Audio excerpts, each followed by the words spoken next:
Some.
Opposite, substitute.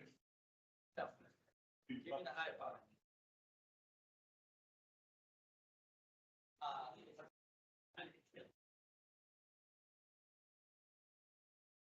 Well. Something. Right, right. They know that's fine.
Well, Happy New Year. This is the first meeting of the Durango City Council.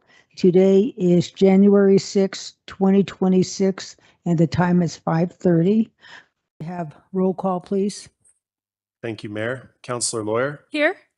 Counselor Gonzalez, Counselor Koso, Here. Mayor Pro Tem Woodruff, Here. and Mayor Yazzie. Here. Thank you. And then the next item on the agenda is the reading of the Indigenous Land Acknowledgement. This is a call to honor and respect Indigenous sovereignty and self-determination.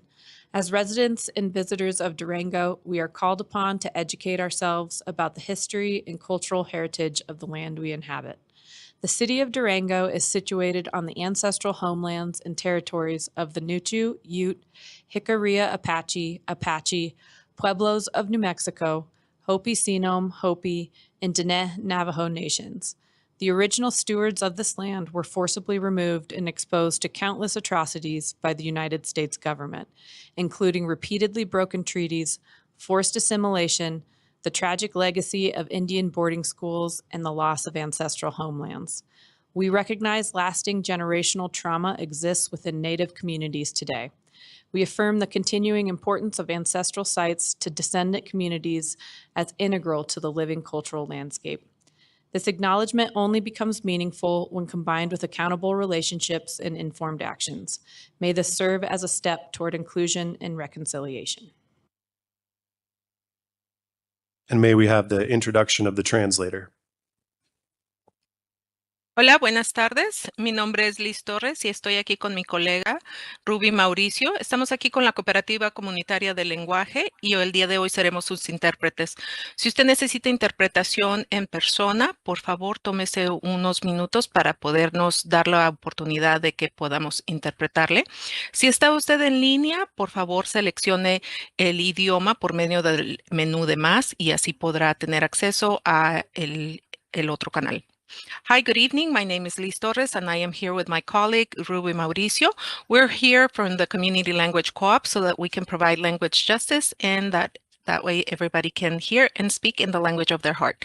If you're listening to us in joining us from online on your computer, you can access the language and speech menu through the More menu and select language and speech, and from then select the language of your heart from there. If you're in person and you need interpretation, please note that we will do interpretation for you, and you will need to pause so that we can interpret and then begin again. And we can go ahead and get started. And the next item on the agenda is opening remarks by Mayor and Council. Mark, did you want to go first? Yeah, I just wanted to ask if the council would consider having a moment of silent reflection for the loss of Michael Goldman. You know, Mr. Goldman was an essential part of the legal team and served this community for many years. He worked with the ethics board. He worked with Searsaw on claims, and he was unexpectedly lost actually last month. So I'd request that you honor him with a moment of silent reflection. Thank you, Mark. Yes, we will honor Michael Coleman for his service to the city of Durango for a minute of silence. Thank you.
Mark?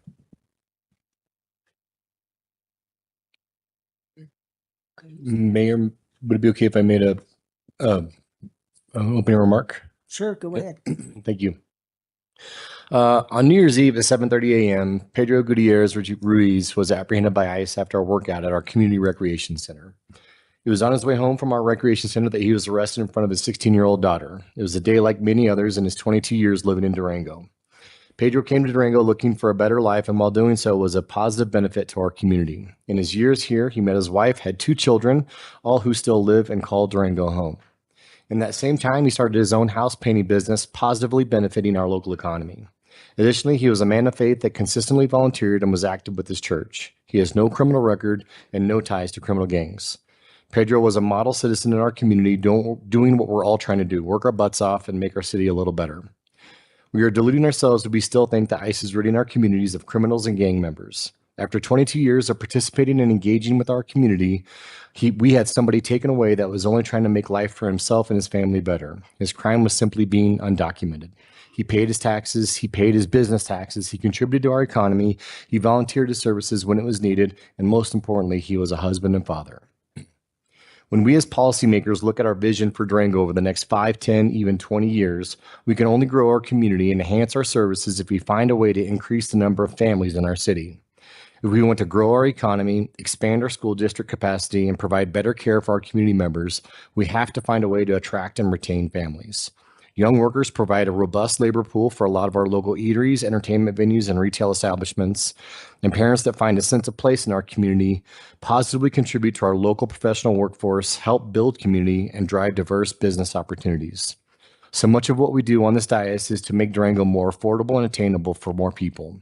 No, it's not going to be perfect, but we're looking at housing programs from ADUs to leveraging urban renewal authorities to drive down housing costs and helping contribute to the local child care initiatives so it's not such a financial drain on young families to raise children here. All of this and so much more just to make sure that the future of Durango is vibrant, sustainable, and authentic. Our strategic plan helps guide us on the future of Durango, but we can't do it without growing the number of families that call Durango home. Pedro and the many people like him are the foundation that this community is built upon. People that work hard, raise their families here, and give back when the community asks for it. But Pedro was taken from us 1 week ago, someone who was making our community better and adding vibrancy to our city. I've asked myself so many times, what do we do? What can we do? And I haven't come up with an answer yet, but maybe we just need some of us to tell the story. We found that the law is on the federal government's side, even in our home rule community. I think that's why so many of us are frustrated, knowing that there is little we can do to protect our community members from an agency of the federal government that has promised to protect us from criminals. I, too, share that same frustration. I can only speak for myself, but I ran for council in the hopes that the people would elect me to represent their vision for the city. And with that, you all have given me and my peers up here the authority to be the arbiter of that vision. To have the trust of the people to make these decisions does not come lightly, but to now be faced against a force that we have no authority over and no power over is overwhelming. While there is not much that any of us can do up here about it, we don't need to stand by passively either. Pedro, his family, and the many families like his, are the bedrock on which we thrive.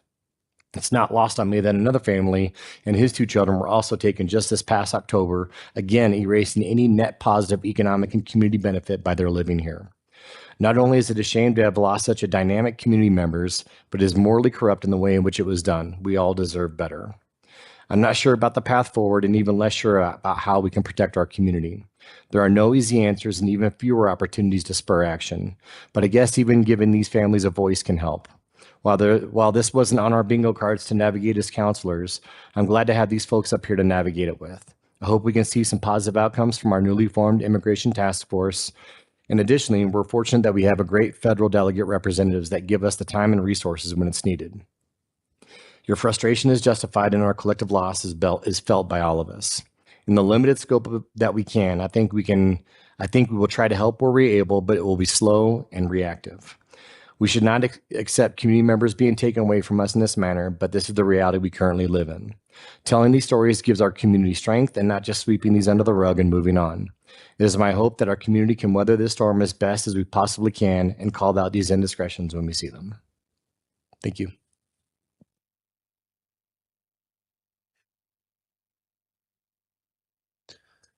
Thank you. Moving forward, we have item 4, which is presentations and proclamations.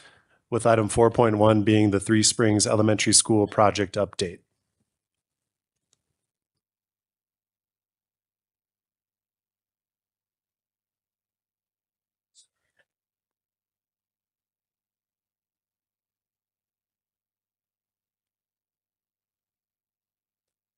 Good evening, and thank you for having me.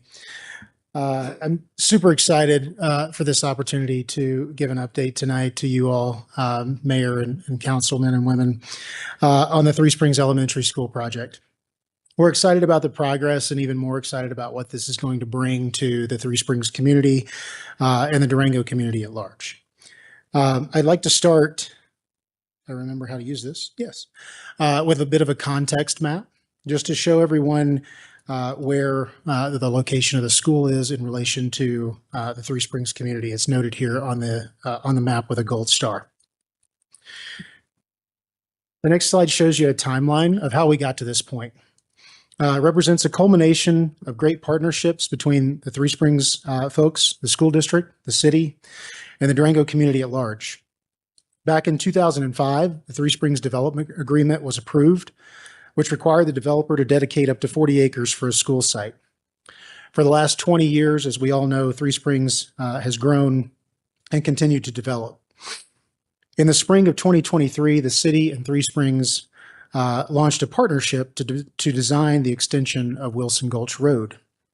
The school district asked the voters to approve bond financing in November of 2024, and the major cornerstone of that was the new school. Of course, that was approved, so here we are today. Since then, we've been working with the Three Springs staff, city staff, and others to identify the right place for the school and to move this process along, the subdivision process along. The subdivision was approved in September, and the design of the road extension was completed roughly in mid-November. On the next slide, you can see the layout of the site and the improvements that will be made to access it. It is no secret that this school will impact the Spurline Trail, which is noted here in the blue color on the map. We've had many deep discussions internally about how we can retain and reroute the trail system. And while that is not yet finalized, I assure you that the school district's goal is to keep and retain as much of that trail as possible for the community, while we also ensure the safety of students and staff. From the very beginning of this process, our design team and the district established a design advisory group comprised of staff, Three Springs residents and association members, broader community members and partners such as the city, all to ensure the school reflects our community's values. One of the most important ideas shaping this project is a deep connection to place, because Durango sits in that remarkable transition between the desert Southwest and the Rocky Mountains. The school itself is intentionally designed to mirror that landscape. As you approach the school from the south, the materials echo the warmth and textures of the high desert. As you move through the building to the northern side, the environment gradually shifts into lighter colors and familiar high country architectural elements. This creates a natural sense of movement and wayfinding for students and visitors. And even the outdoor play areas will follow this story, with the lower designed with desert tones and the higher or upper playground transitioning toward the cooler colors and vertical drama of the mountains. The project is rooted in several core principles that have guided the team throughout this process. Those include ensuring students have meaningful access to nature, maximizing natural daylight, minimizing our environmental footprint, and creating a learning environment where every child feels welcome. We've also been extremely mindful of both our fiscal responsibility and ensuring that the school integrates seamlessly into the Three Springs community. At the heart of the school is a space we're especially proud of, called the Innovation Center. This will serve as the conceptual and visual hub of the school, a place designed to spark curiosity and creativity. It includes flexible seating, a learning stair for presentations, and a maker space that connects directly to a STEM lab and art room. Surrounding the central area are grade-level learning communities, each of which is anchored with a light-filled commons learning area, classrooms connected by large roll-up doors that will allow for collaboration and flexible group activities. Each classroom also directly has access to an outdoor learning porch, which further reinforces our commitment to connecting students with nature and extending learning beyond the classroom walls. Shared small group rooms, flexible classrooms, and teacher collaboration spaces will support instruction variety and future growth. This 70,000 square foot pre-K through fifth grade building layout prioritizes safety and the natural landscape. The building is nestled into existing vegetation to minimize disturbance, while parking, bus traffic, and drop-off zones will all be to the south to ensure easy pedestrian access. Playgrounds also are positioned behind the school, fully separated from vehicular traffic. This slide is a snapshot of our next steps. The resolution on your agenda tonight was prepared in partnership with the City Attorney's Office and the Community Development Group. It allows Three Springs to transfer the property directly to the school district. This is necessary because the development agreement originally contemplated that the land would go to the city first to later be designated to the school district.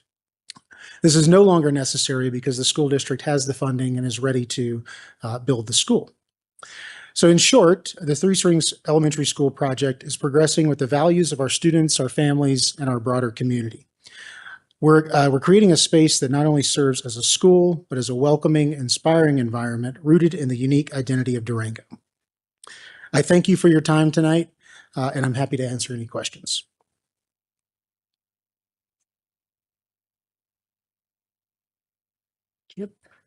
Chris, thanks. I attended your charrette and I thought you guys did a great job on the introduction out to the community. It was really nice to take the time through all the plans and everything out there. I have a question, but it's ancillary to the school building in and of itself. So the road construction that we're doing falls short of going any further.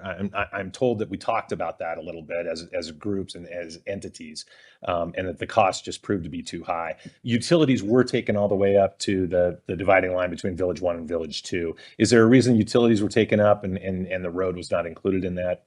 Is that a cost?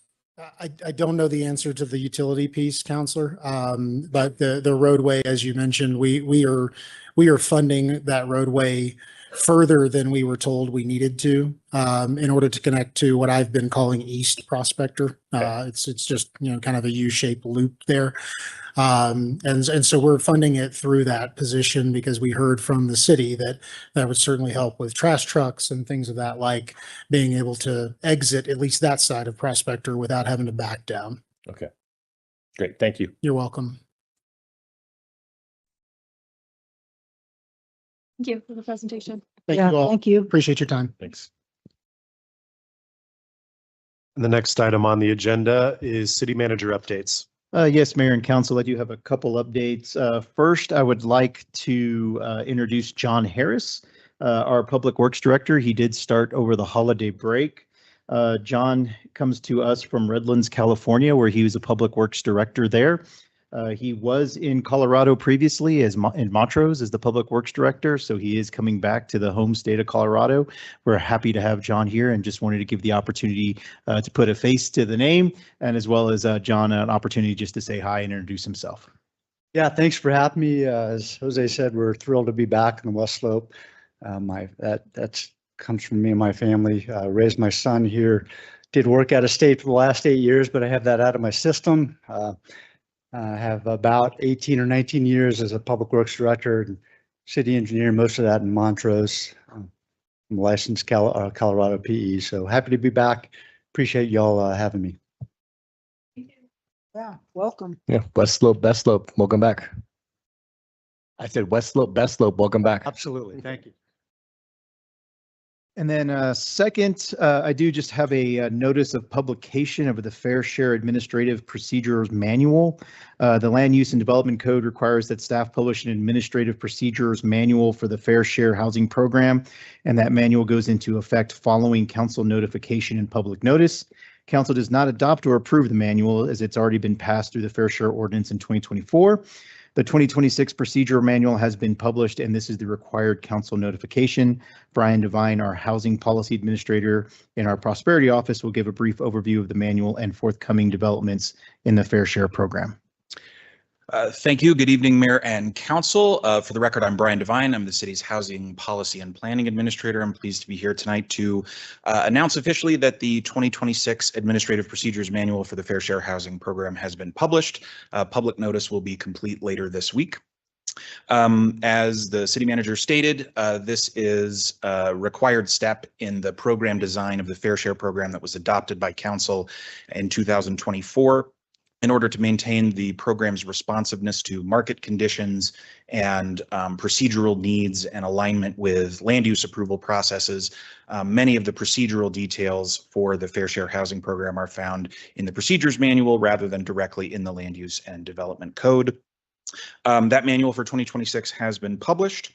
I'm going to give just the briefest possible overview since I know some counselors were not on council in 2024 when that was adopted, readopted.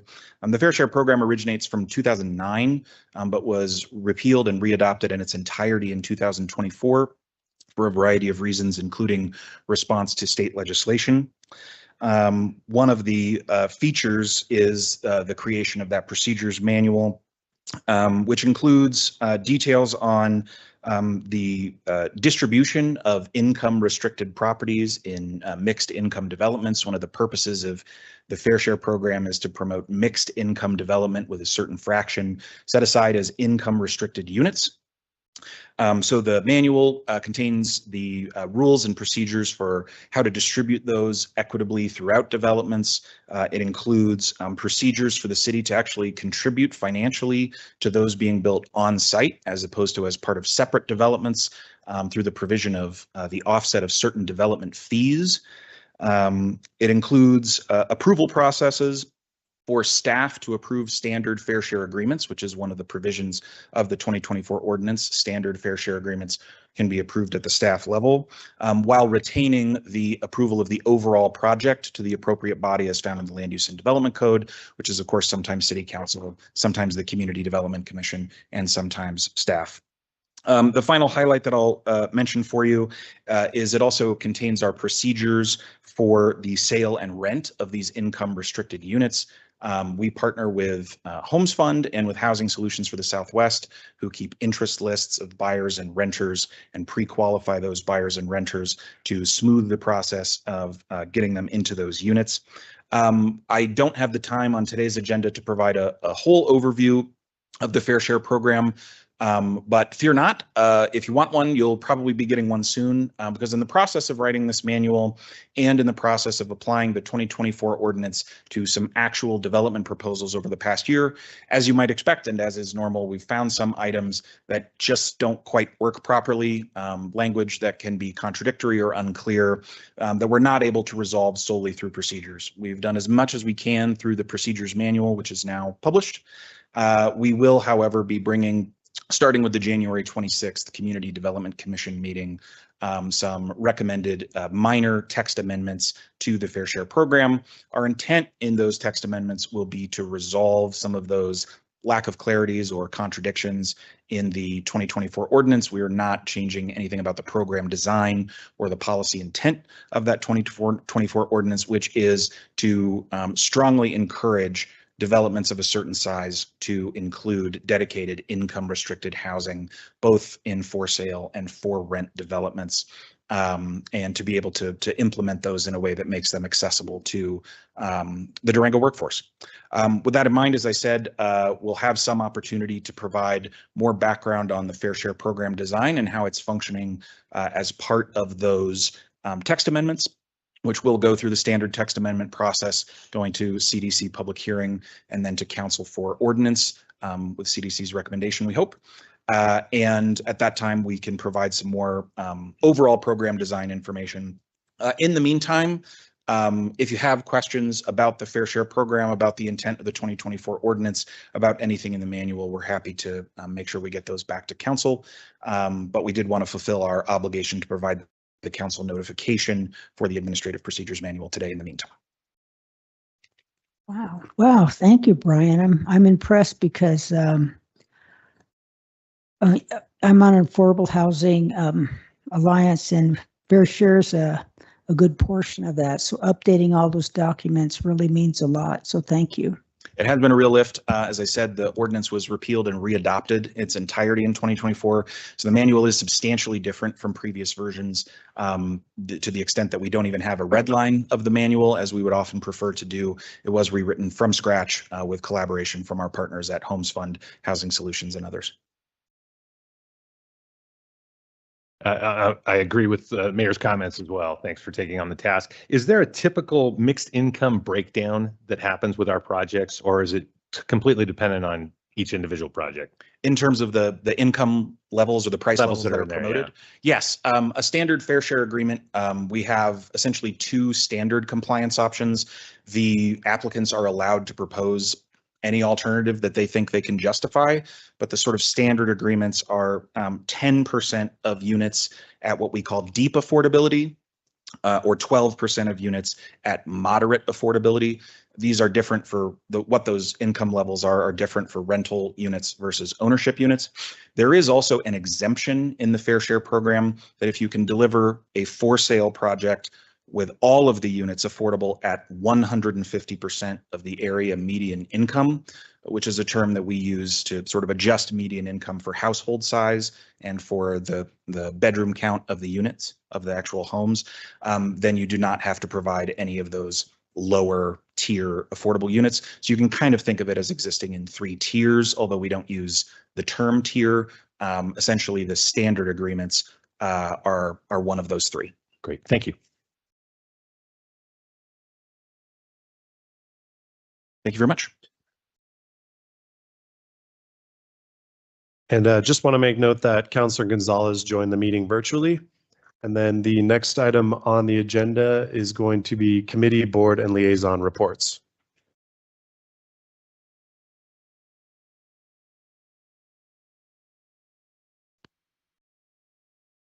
I know, but you gotta leave it up to the mayor. Okay, so on December 17th, I was asked by Rabbi Mendy Hurst to do a Hanukkah holiday greeting and a few words of hope. So I participated in that event at the Schrader Hotel, and it was well attended by the Jewish community, and I was really thankful that they wanted the city of Durango to give a few words of hope. And then on the 18th, I met with Wyatt Bear of Senator Bennett's office, and he gave me the lowdown on their meeting with the ICE facility, and they had a tour of that facility, and he seemed to think that all was in order, but he's going to keep on top of it. And then on December 22nd, I went to the Southern Ute Tribal inauguration, and that was real fulfilling because, you know, they're determining what they're going to do long-term about their tribal policies, and they reelected the incumbent, so that was all good. And that was last year. This year was on January 5th, which was yesterday. I had my office hours, and I had 5 people come down, and we talked about a variety of different topics. And so that was well attended. And then this morning, along with Kip, we attended the Southwest Economic Forum up at Fort Lewis College. So we got the lowdown on the financial outlook for the year for the state of Colorado on the federal level. And also JJ and Tommy were also there. So it was actually very informative. And that was my my end of year and the new year.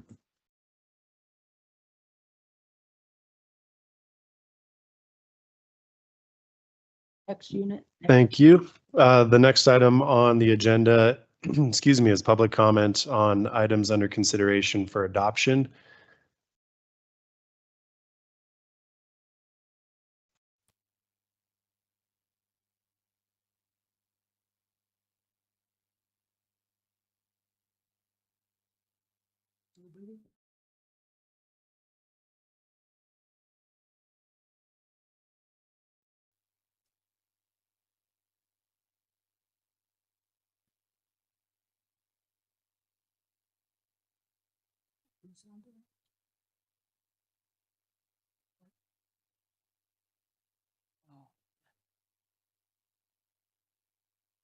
Public comment is encouraged on agenda items set for consideration and a vote by the council tonight. Public comments on items not set for consideration by the council come later in the meeting. Please begin your comments by stating the agenda item set for a vote you intend to speak on, your full name, and if you are a resident of the city of Durango. Make your comments directly to the council. Do not expect a response from the council or staff. Comments are limited to 3 minutes per person, unless modified by the council. Unused time is not transferable to other speakers. Comments must be specific to the item you identified when you began your comments. Profanity, hate speech, personally derogatory remarks, speech unrelated to the item you identified, or other speech that is disruptive to the meeting will be ruled out of order by the chair, and any remaining time will be forfeited by the speaker. Exceeding the time limit infringes on the rights of others and is out of order. Only a majority vote of the council can modify time limits. Please note, you must sign up prior to the mayor calling the item on the agenda. Signing up after the item is called will result in your name not being called to speak. And there is actually no one who had signed up for agenda items except one individual, Randy Ash, and that's actually for the public hearing for 1720 County Road. And so we can have Mr. Ash speak during the public hearing. All right, and then so the next item on the agenda is the consent agenda. Under the consent agenda, we have item 8.1, approval of meeting minutes. 8.1.1 is approval of the minutes from the December 2nd, 2025 City Council regular meeting. 8.1.2 is approval of the minutes from the December 12th, 2025 special meeting. 8.1.3 is approval of the minutes from the December 16th, 2025 City Council special meeting. And under 8.1.4, we have approval of the minutes from the December 17th, 2025 City Council special meeting. There are no items under final reading of ordinances. And then under adoption of resolutions by consent, we have 8.3.1, which is a resolution authorizing the city manager to update and sign their intergovernmental agreement with the Durango Fire Protection District to provide city-delivered information technology services. 8.3.2 is a resolution pertaining to land dedication for public school site acquisition and development. 8.3.3 is a resolution approving the award of local event marketing grants. And then under 8.4, approval of other administrative items, we have approval of the designation of locations for public notices to comply with the requirements of the State Sunshine Act.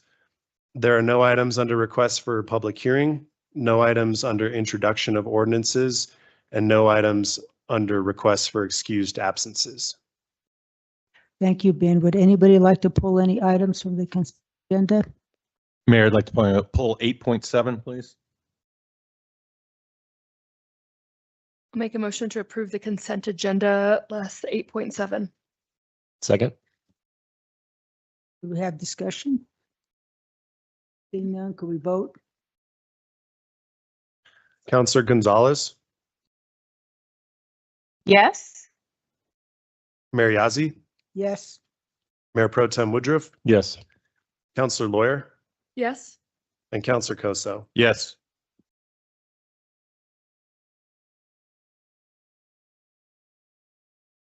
What? Yeah, 8.7. There's no motion to make though, because there was no items. So what do I do? Do I make a motion? We discussion on the balance of the consent agenda and you voted. Yeah. And he had. I think you just wanted to pull it to Yeah. announce that he's going to request an excuse absent for next. Yeah, week. but I should know it because usually you have to make a motion before he. Yeah, so he, at this point, under 8.7, he would move for an excused absence. Council, I'd like to take this moment to move for an excused absence on the January 21st meeting. I have a goddaughter getting married in the Dominican Republic, so I will not be in the country. I know. Second.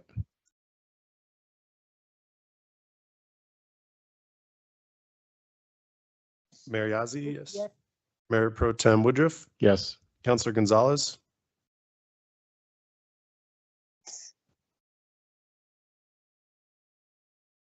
Councilor Koso, Yes. and Councilor Lawyer. Yes. Thank you. Moving on from the consent agenda, we have item 10, which is for public hearings. We have 10.1, which is a public hearing on the 1720 County Road annexation and initial zoning with Leanne Bernstein and Community Development.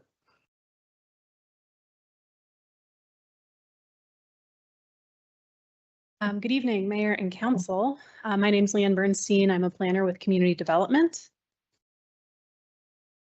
This evening, we are reviewing a proposed annexation and rezoning for 1720 County Road 240. And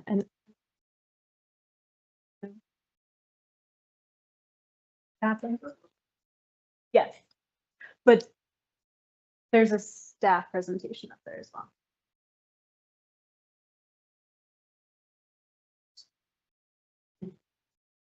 All right, that's the one. Thank you. Sure. Yeah.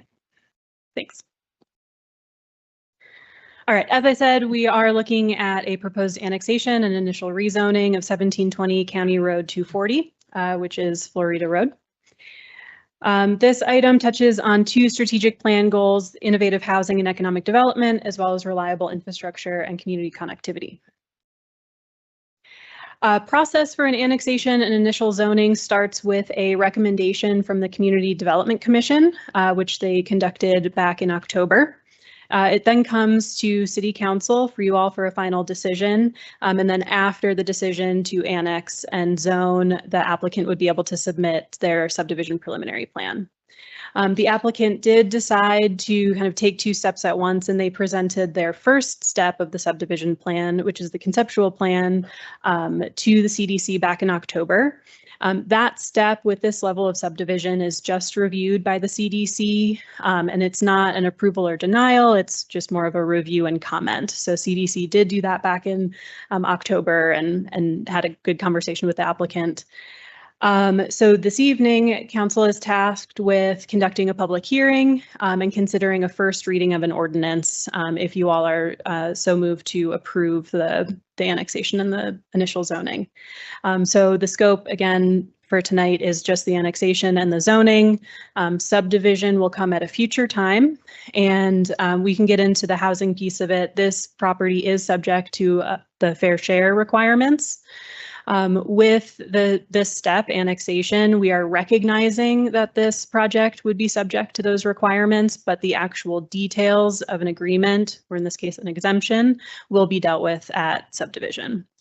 So we'll dig into that a little bit, and you'll notice that Brian stepped up here to say a few words and answer questions as well. So up on the screen now is a kind of zoomed in context map, but the pink shows existing city limits and the red highlighted area is the subject parcel. The proposal is to annex 1.36 acres into the city. It is contiguous with city limits. It falls within our comprehensive plan and has a designation for residential high density potential, which would allow for 12 or more units per acre. Along with this proposal, the applicant has indicated their plans to develop 4 sale townhome units, 17 units to be exact.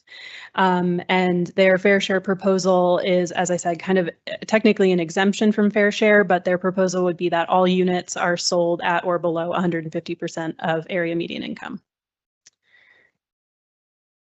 This map shows the subject parcel within the context of our comprehensive plan future land use map, the brown being high density residential. So that's mostly the plan for this corridor. This is the applicant's annexation plat. It shows that they are just proposing to annex the subject parcel. The review criteria and commentary is listed in the staff report that was provided to CDC and is also within your packet. The annexation meets the required review criteria, and the proposed initial zoning as well meets those criteria. We had not received any public comment before CDC or during that meeting. You all received a public comment in favor of this item via email, I want to say yesterday or the day before. Staff does recommend approval of this annexation and rezoning. And I'll dig into the Community Development Commission's recommendation as well. In general, they did recommend approval of this. They had noted a handful of conditions on this recommended approval. And most of these conditions are moving forward tonight with staff's recommendation. The first one is that initially, before this had gone to CDC, we had thought that we would want to annex the portion of the public right-of-way that is in front of this parcel. That is no longer the case. We are just looking at this subject parcel. Most of the right-of-way has already been annexed into the city, and there's just a remaining portion. The city and the county will have to sort that out as things continue to develop and we continue to annex down this corridor.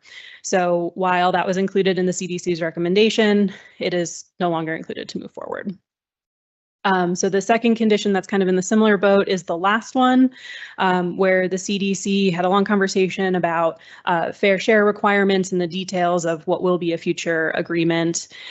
They had indicated the desire to comment on that, and they included item number 6. And just as a point of clarification, CDC will see fair share proposals and agreements as this moves forward to subdivision. They do review those. They are able to comment on them. They are not a formal reviewing, like as in an approving or disapproving body on those. So we just wanted to clarify that, yes, they will look at it. That's laid out in the process. This condition doesn't change any of that. So we didn't specifically note that condition as a recommendation moving forward. So on the screen is the recommended motion for this evening. As a point of process, you all are recommended to conduct a public hearing this evening, and then we will come back and visit the possible reading of this motion on a later agenda item. So with that, and I'll also note, so Brian is up here to answer questions about housing. We also have the applicant here that has a short presentation. So I'm not sure if we want to do questions for staff first or applicant presentation. Need to move to open the public hearing. Okay. I'll make a motion to open the public hearing. Second. Could we have discussion about this? Seeing none, let's open the public hearing. Could we have a vote? Thank you. There is one individual who signed up to speak under this item, and it is Mr. Randy Ash. Vote. I think we need a vote, don't we, Ben? I'm sorry about that. Yeah, you're fine. Please pass that. You can do an acclamation vote to open a public hearing. We'll do an acclamation vote. Okay. All those in favor? All those in favor? Aye. Thanks for the assist. Aye. And Mr. Ash. Well, I didn't know that selling a piece of property would become so complicated. And so I introduced myself. I'm Randy Ash. I am not related to the developer who is Reynolds, Ash and Associates. I haven't even met the Ash part of that. And I'm not related to Randy Ash, the optometrist in town either. So this is very emotional and hard for me because this property was bought in 1948, 78 years ago. My wife and I are the third generation on this piece of property. In 1952, I was brought home from the hospital to a shack in an outhouse. And the view out our kitchen window is of the old outhouse right now. But suffice it to say, we do live in a modern house now with indoor plumbing. It's a 3,000 square foot house with 4 bathrooms, 3 showers, and a laundry room. So we've come a long ways in 78 years. And it is the root of our family. It has been for a long time. So it's an emotional sale. But my wife and I We support the development of this property for two main reasons. The first reason that I would ask for your support would be, in some degree, selfish of myself and full of pride.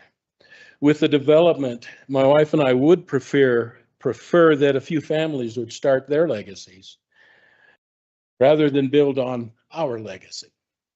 I'm not going to elaborate any more on that, but I will say there is, between my sister and I, a fourth generation of those who could move here or purchase the property, but that's not going to happen. It's not feasible for most of them, cannot afford it. And most of them have been carried in different directions in their career path. And so this seems to be the end coming. And I won't go into any reasons for why we need to sell and move. But even if this developer or this council doesn't approve this opportunity, we know that the property will eventually sell. It's a nice piece of property. And the buyer that would accept it and appreciates what we offer, we will receive that with all grace, and they can build on our legacy. That's fine. But I just say we prefer for it to be developed. The second reason that I would ask you to understand is my wife and I support the development of this property because of the demographic needs for the future of Durango. My wife and I have a very unique view that might be an informal demographic study of Durango. It's a unique view. My wife worked in the ER at Mercy Hospital for the last 19 years. She worked as an ER registrant. She did the registering, and there is no better person for someone to meet than the smile on my wife's face, who saw it as a ministry and as a point of encouragement to those who would be coming in to the hospital. And it's really interesting because probably half of Durango knows her or recognizes her, because I can't tell you how many times people say, I think I know you from somewhere. And she'll say, well, did you check into the ER? Because they would have met her. Excuse me, Randy, but we're running out of time. Could you wrap it up? Well, I would ask for some more time. Suffice it enough to say we support the development of this property, but I want to just diverge just a little because my heart has been moved by Dave. Let me make a motion real quick just to extend your time so you can, if that's Okay. okay. I'll make a motion to extend his time an initial 3 minutes. Second. Aye. Okay. To boil it down really short, the ER at Mercy is going to need a bigger boat, to coin the phrase. She has seen it move from no time to wait in 2006 to get into the ER to now they are breaking records at the number of people who are coming in. Now, where I want to diverge for the benefit of Durango and the understanding of people is I have directly ministered to a doctor there under the title, not under a title, but under the need of what is called compassion fatigue. I challenge you to look that up and study and look a little bit at what compassion fatigue is. It was labeled, it's not unlike PTSD. It was labeled during the Vietnam War through the MASH units because nurses and doctors were losing their compassion for the idealistic reason they went into the service to do what they were doing. And it is a condition that needs to be addressed in law enforcement, in teaching, in all those ministries and positions that deal with people intensely. I have been a pastor for 37 years, and I tell you what, people can take you down in everything. The standard pastoral joke when pastors get together is pastoring would be easy if it wasn't for people. Probably true of politics also. And so there are avenues that the city could help the law enforcement. I know this is a common spirits problem and the hospital's problem that you can address, but there is a shortage of nurses. There is a shortage of doctors. there's probably a shortage of law enforcement. And law enforcement, I have a friend 30 years ago served here in Durango and he got burnt out, compassion fatigue. I would challenge you to look at that and look at the opportunities that possibly Durango could address such a thing for law enforcement, for teachers, for firefighters, and for those who idealistically went into a service and then find it's not all they thought it would be. And depression sets in. I could go on. There's a great need for doctors and nurses, but I encourage the city council and the developer to work through any issues of the conditions with all tact and diplomacy. And so I appreciate your listening to my approval that this land could be developed. Thank you.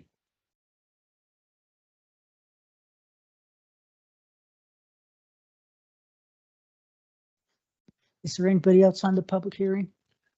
That was the only individual who signed up.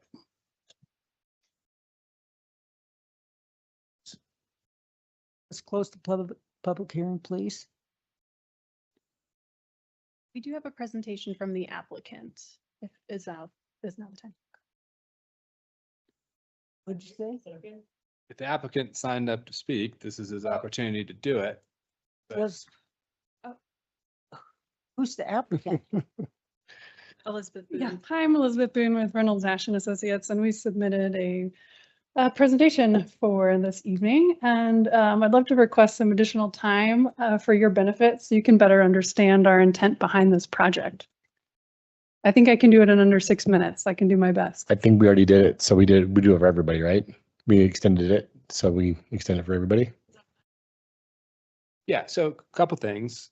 She didn't sign up beforehand, and that's one of the rules. So you need to waive that rule. And then if you want to extend the time, you would extend that time.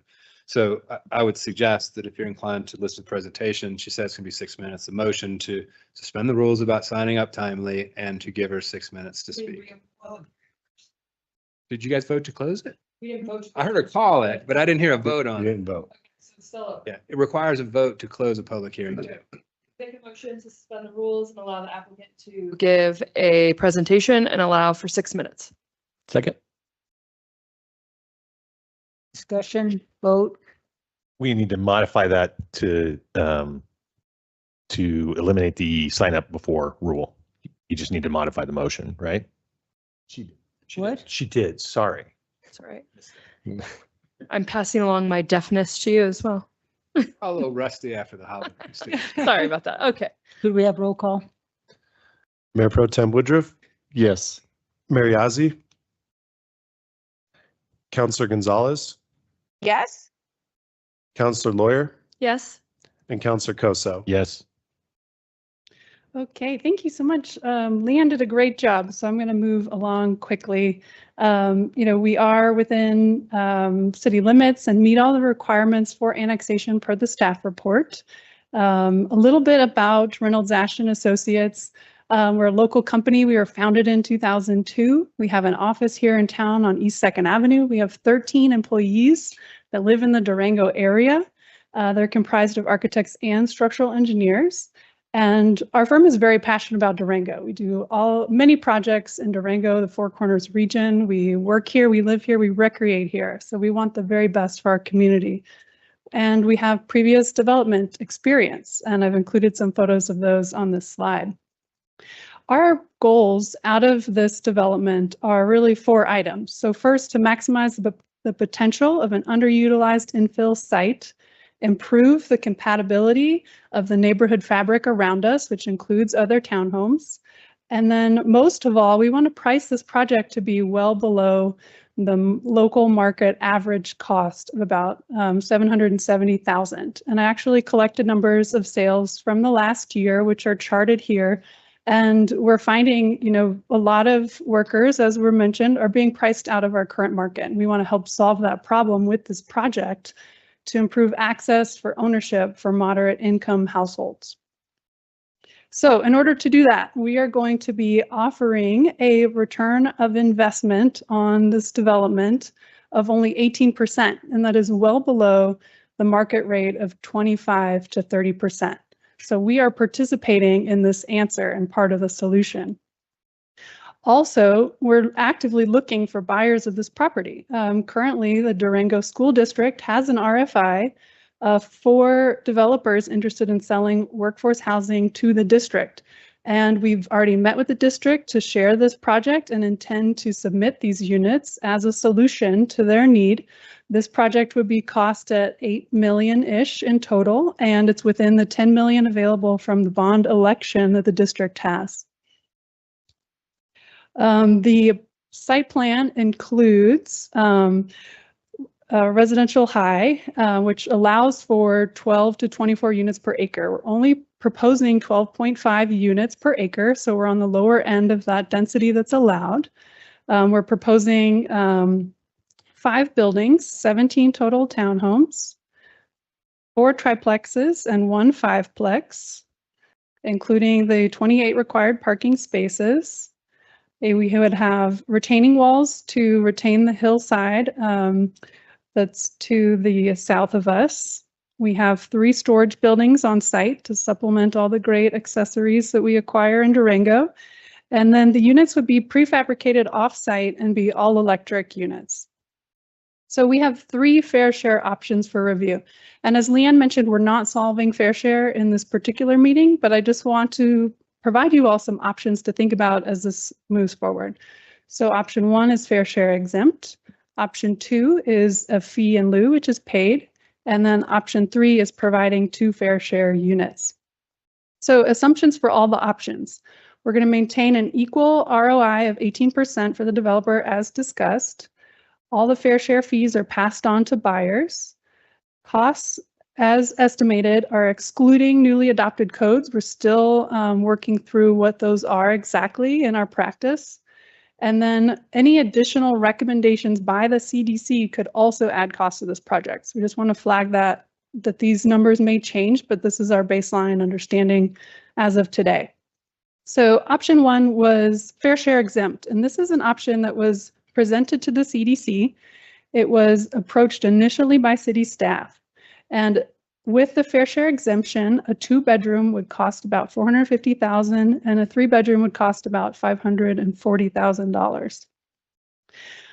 A little bit of information on the exemption. So in the LUDC, there is a description of this exemption that all initial for sale dwelling units would be sold to their initial buyers to households earning no more than 150% AMI for a period of time approved by the city to be owned as the buyer's primary residence. So what that means is that all units as part of this development would be deed restricted so that any resale would need to comply with 150% AMI limitation. After consulting with mortgage brokers, we've learned that a deed restriction up to 5 years does not affect mortgageability, but longer than 5 years will affect financing. So at the CDC, we had proposed a 3-year time frame for the deed restriction. We will be comfortable increasing that to 5 years after learning more information about that. Our next option is the in lieu of fee. And so in this model, none of the units are deed restricted. All of the units would be priced a little bit higher to cover the cost of the fee. And so the delta between option 1, the exemption, and the in lieu of fee is about $50,000 for a 2-bedroom unit and about $60,000 for a 3-bedroom unit. Oh, so close. And then option 3 is 2 fair share units. So in this option, we are providing fair share units per the LUDC requirements. So totaling 2 units, 1 of each type. And you can see the delta between option 1 here is about $37,000 for a 2-bedroom, $40,000 for the 3-bedroom. So of the 3 options, we prefer option 1 as it aligns best with our goals, but we are, of course, open to your input and look forward to your feedback as this progresses through. All righty, you're out of time. Thank you all. Yeah.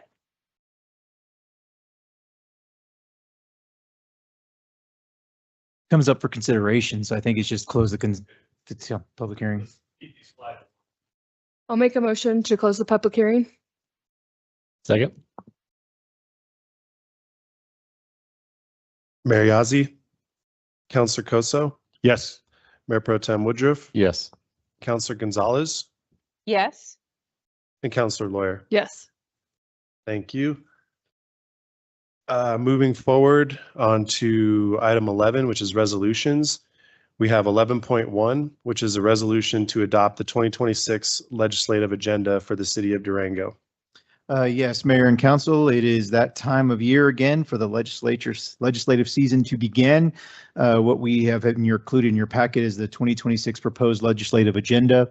I do have Peggy O'Keefe, our legislative specialist, online and present for her to do a presentation regarding some of the things going on right now in the legislature and an overview of our legislative agenda. Peggy? Thank you, Jose. Good evening, Mayor, City Council. Pleased to be with you this evening. Wanted to share a couple highlights from our 2026 legislative agenda. And as you recall, the legislative agenda is designed to be a living document that serves as the city's official position on proposed legislation. It helps staff understand the city's position, helps our state legislators, me as your lobbyist, helps us to navigate the almost 700 bills that we expect to be introduced in the upcoming session. A couple highlights on policy positions. Annexation, the city would oppose any legislation that limits the municipality's power of annexation. Under comprehensive plans, oppose any state mandates to require specific elements in local comprehensive plans. Eminent domain, oppose legislation that further hinders eminent domain powers that a municipality can use. And the city would support targeted use of enterprise zones as an economic tool for local governments.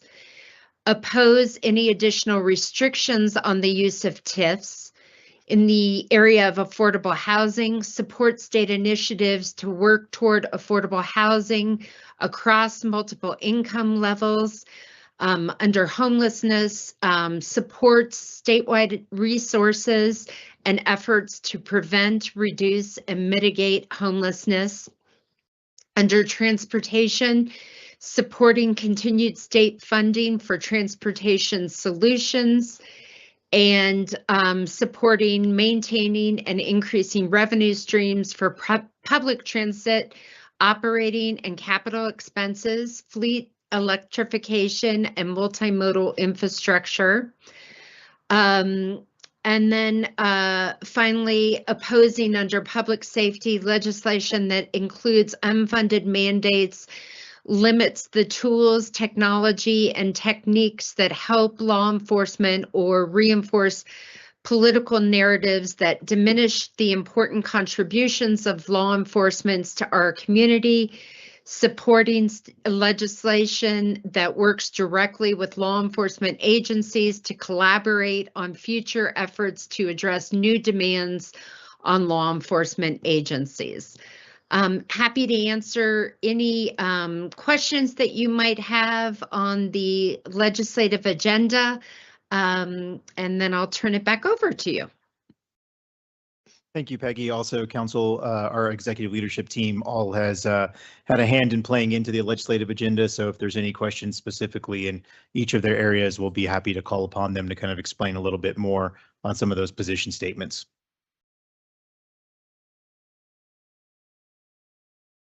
Thank you, Mayor. I've got 4 comments here. Around public safety, there was a particular emphasis on technology and tools and almost an automatic pushback on the state doing any kind of regulation around technology and tools. I've got some concerns about the technology and tools that bump up against the right to privacy. It's not just the flock cameras, although that's a piece of this as well. So I guess I didn't know if I could have some education around the tools and technology piece here and what we're considering might be at risk for state regulation. Come on down. Chief's coming up. Yes, Counselor. So you're asking what specific things we would worry about or what? Yes, yeah, I wanted to put some more meat on the bones here of what tools and technologies of particular concern at the state level. So one of our biggest concerns is that we're able to have a voice, and with Peggy and with other areas, and be able to voice those opinions and be able to go and attend the state legislature and testify and take the values of this community and that public safety that we talk about. And a lot of that would be around flock safety cameras or any other type of systems, AI systems that are coming out. There's a lot of internal AI type technologies that we intend on using. And I'm going to do some more presentations on some things that we are looking forward to in some upcoming study sessions, like the drone as a first responder and some other things that are being used nationwide. But the internal AI softwares are amazing because they're able to look deeper. I mean, we started with the body cam, that was a technology.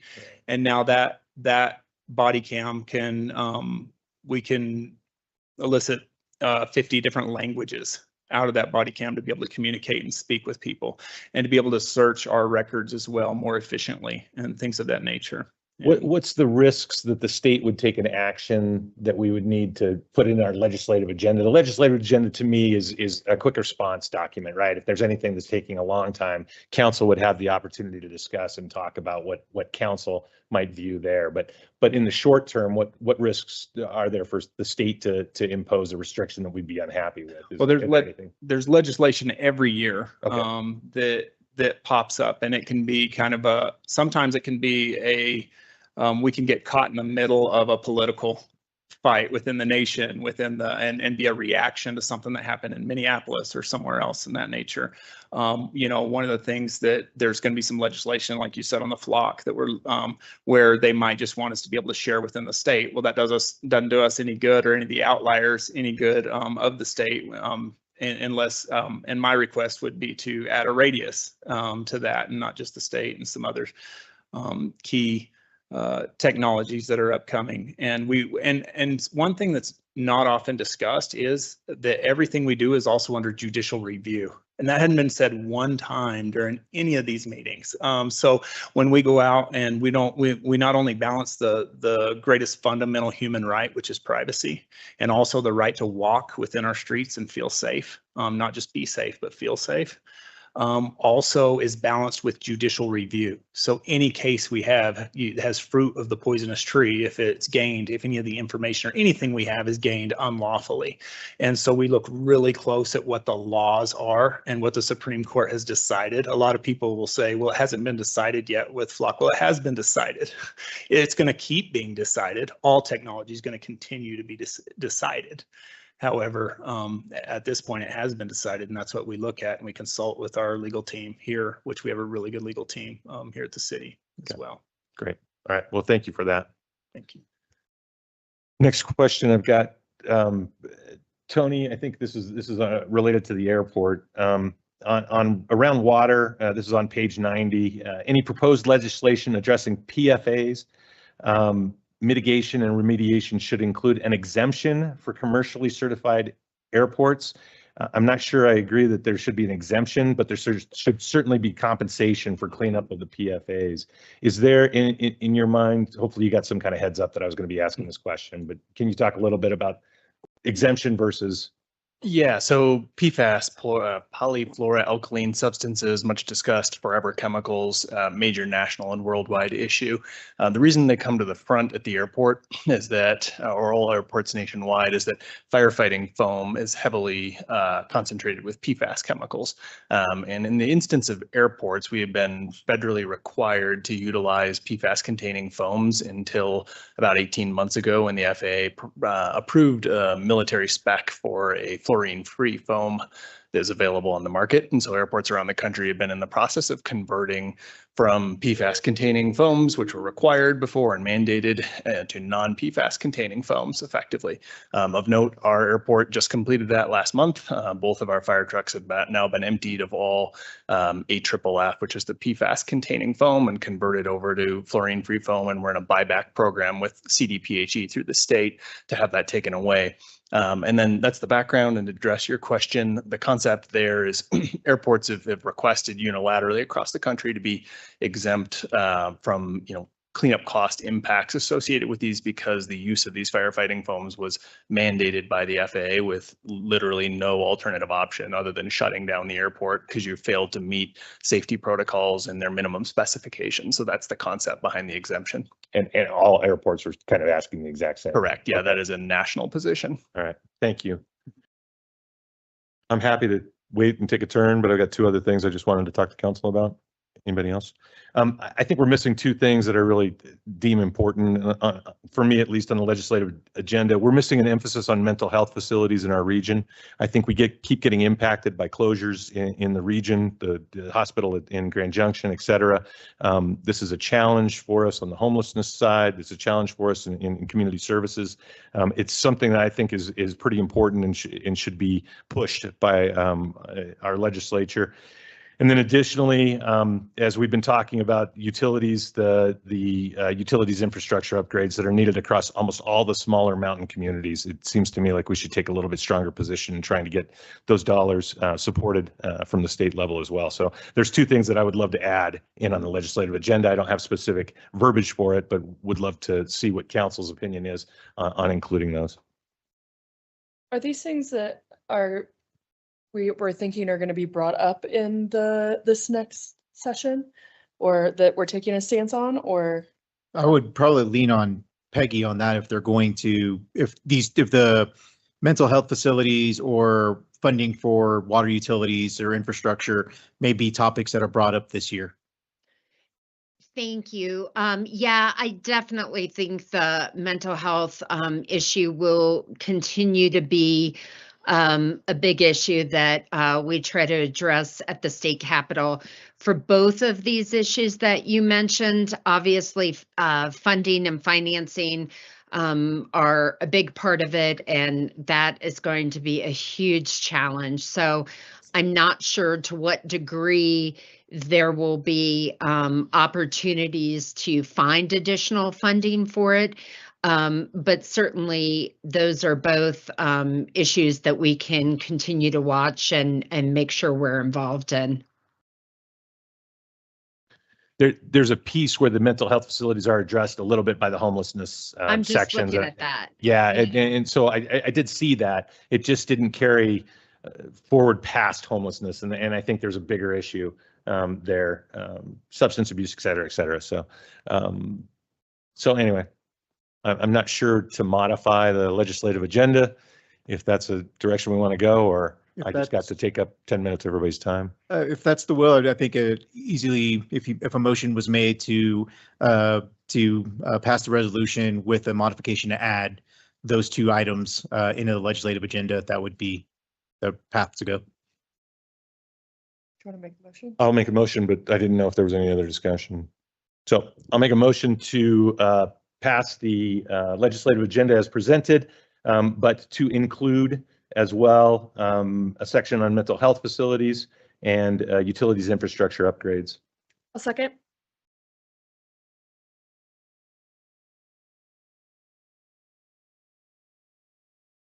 Thank you, Mayor. Councilor Costo? Yes. Councilor Lawyer? Yes. Mayor Pro Tem Woodruff? Yes. Mayor Yazzie? Yes. And Councilor Gonzalez? Yes. Thank you, Peggy.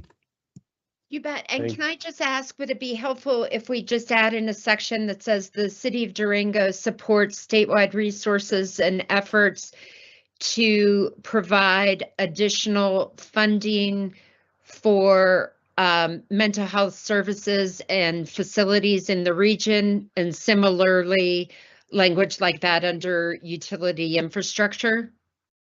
I think that sounds fine. Just probably need to see the text, but hopefully it should be relatively easy. Thank you.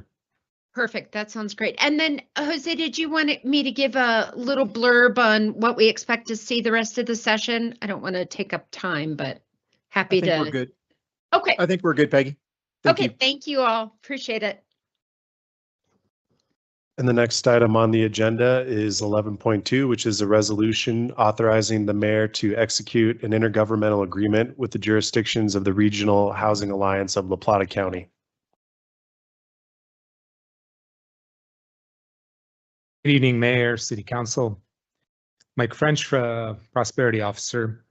The following is a presentation on consideration of a 2026 intergovernmental agreement for the Regional Housing Authority. This aligns with our vision and mission, specifically in the strategic plan, innovative housing and economic development. The resolution is authorizing the mayor to sign an intergovernmental agreement with La Plata County, the town of Ignacio, the town of Bayfield, and to participate in the multi-jurisdictional regional housing alliance of La Plata County for the year of 2026. The RHA is a multi-jurisdictional housing authority.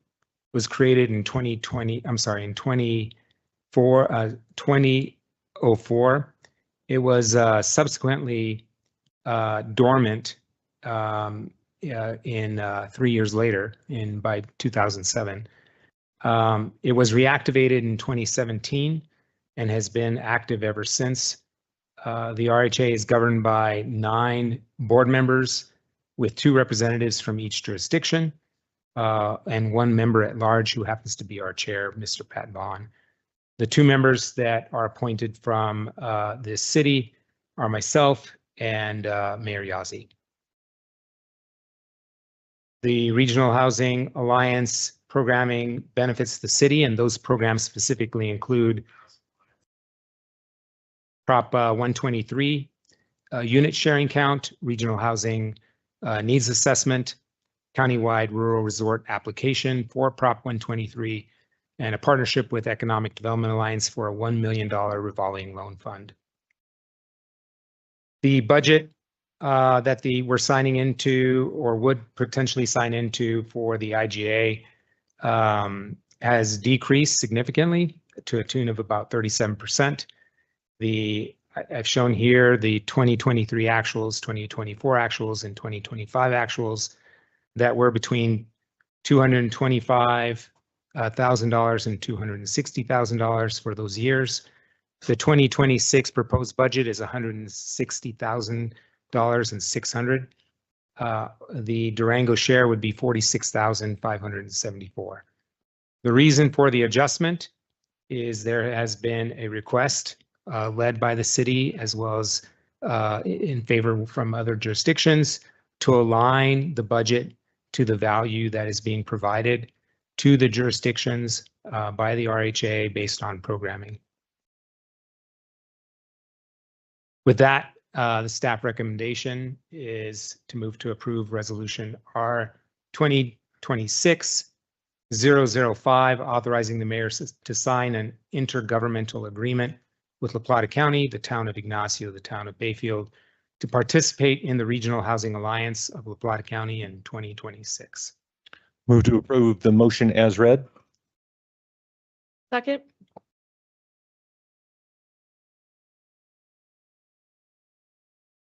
Mike, just a couple of small questions. In 2024, there was $960,000 donation that's carried through 24 and 25. Yes. Can you just tell me a little bit about that? Yes. That was some monies that the Regional Housing Alliance received from DIDF. When they closed down. Yes, when DIDF dissolved, they had about $2 million remaining. Half of that went to FLC Foundation, and the other half, I was at the Alliance and solicited for that money to go specifically to workforce housing. They agreed to do that. We then stood up a revolving loan fund. That revolving loan fund has been in play for a couple of years now. And it will move from the Regional Housing Alliance over to the Economic Development Alliance in 2026, as the Alliance will have a 501c3. And that was the prohibitive issue of why we had to use the RHA as a vehicle historically.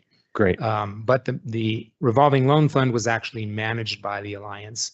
The RHA does not have the staffing to do the underwriting and to actually help with the loan. So we'll see this come off the books in. That's correct. Okay, great. Yeah. Thank you. And then any municipalities have left the RHA in the past 5 years or anything? No, Okay. it's from what I understand, and Mayor Yazzie can attest to this. There's been a commitment by all the jurisdictions to continue to participate. With the adjustment, I'm not sure that would have been true had we not made the significant budget adjustment in 2026. Great. Thank you. Yes, sir.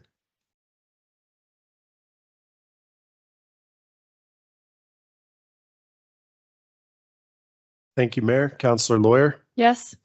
Counselor Gonzalez, Yes. Counselor Koso, Yes. Mayor Pro Tem Woodruff, Yes. and Mayor Yazzie. Yes. Thank you. The next item on the agenda is 11.3, which is a resolution to approve the U-Haul revised preliminary development plan at 59 Copper Court.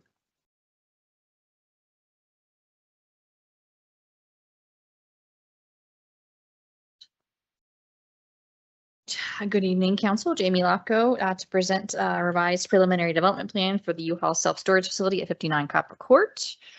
To give you an idea where we're at, this is out in South Fork near the new Starbucks and Mavericks. It is going to be off of Copper Court, that little cul-de-sac there that is accessed off of Wilson Gulch Road. So this property is part of the South Fork Character District Master Plan Conceptual Development Plan. It was originally approved in 2016 and amended in 2019. So this is going to function a little differently than straight up zoning. It has a use categories assigned to large pieces of the property. And this area has a use category of commercial regional. And so within each of those categories, it has a list of approved uses identified within the master plan. And so one of the approved uses in commercial regional is the self-storage interior access. So this is an allowed use on the property. The revised preliminary development plan calls for a 3-story building that's just over 108,000 square feet for self-storage, as well as an office for renting U-Haul vehicles. They did have a similar approval in 2023, but that plan has changed pretty substantially. That requires a new review of the project. If council does approve this project, there is one more step after this, which is the final development plan review, which is administrative. And that's just to make sure that the final plans match any conditions that were brought forward before any site work is done.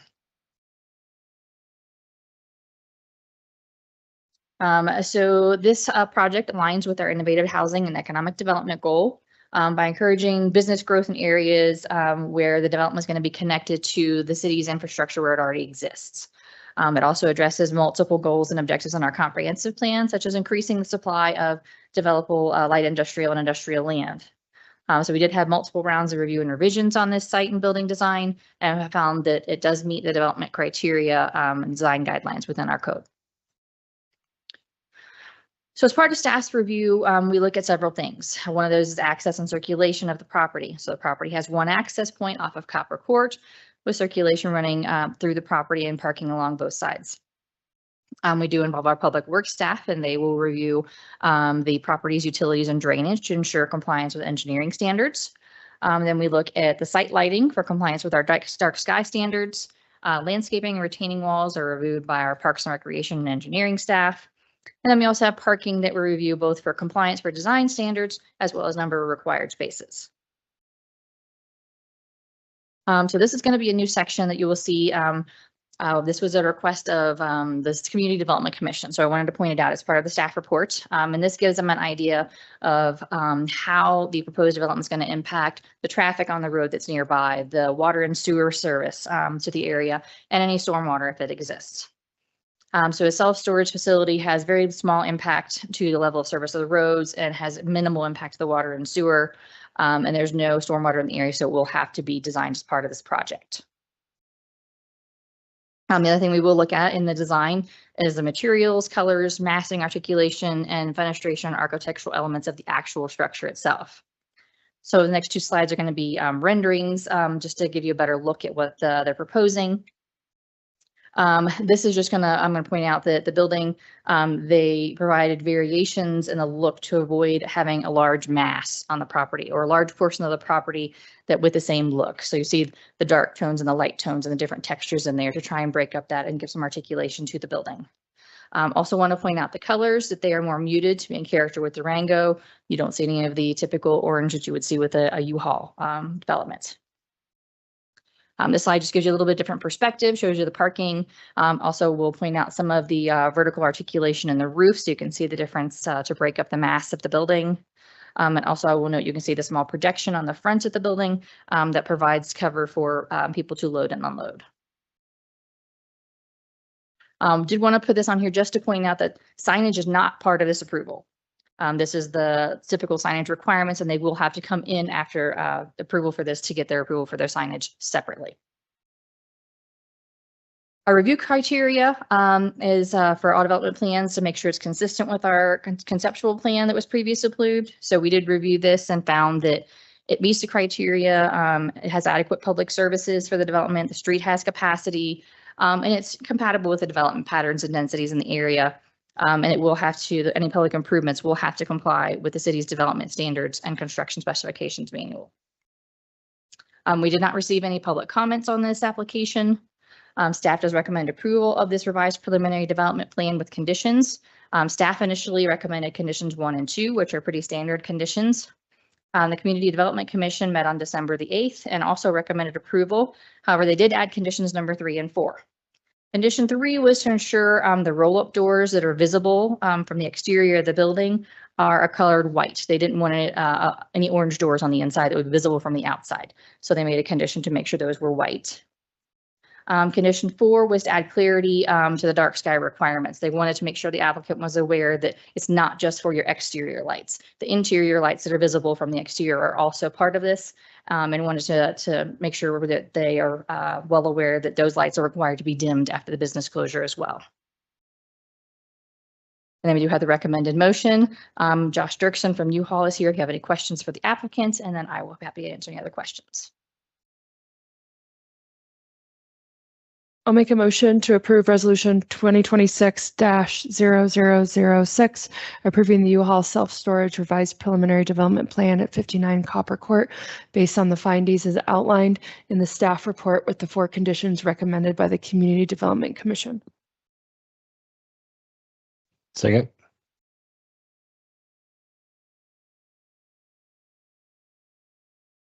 Jamie, thanks for the presentation. I think you know where I'm going to be going here. So I've got opposition to an 80,000 square foot building being in this view spot. I don't begrudge that the self-storage should be able to build, but the staff comment is particularly germane for me. Staff is particularly concerned about the views of the site from the Highway 550, 160 interchange, and from the Smart 160 trail corridor. During multiple revisions to the plans, the landscaping was enhanced in this area and retaining wall materials were changed to soften the edges of the site.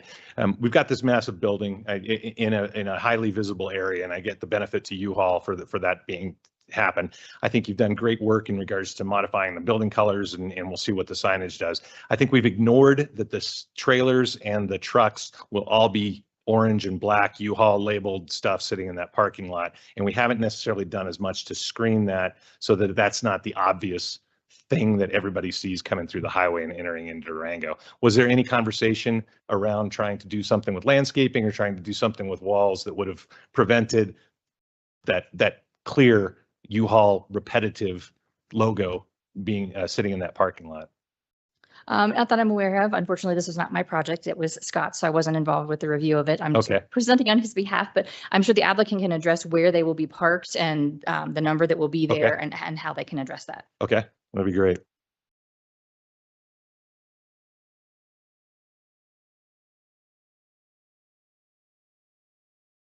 Shirley, do you have any questions? No questions. Thank you, Mayor.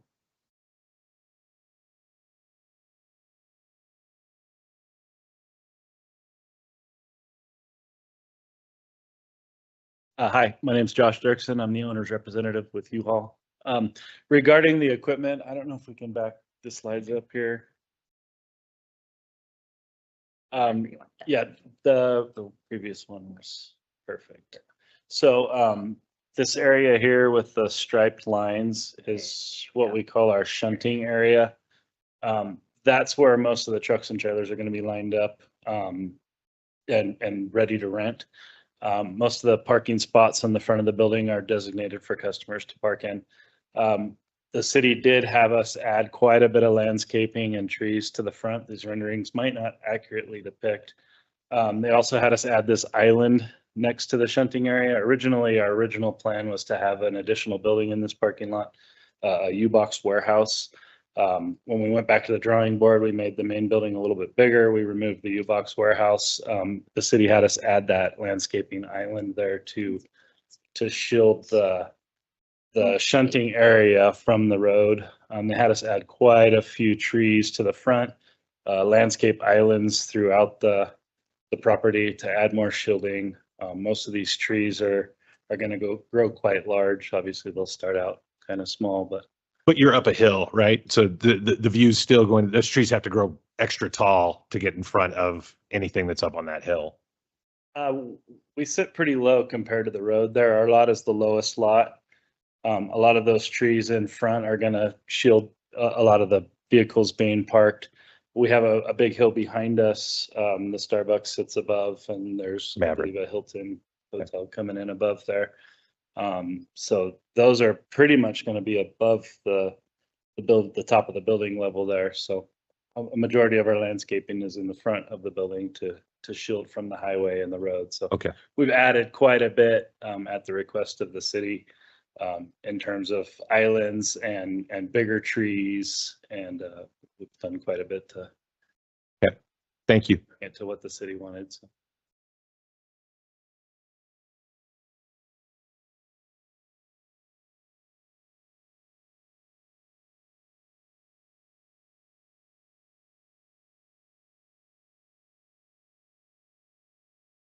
Get a vote?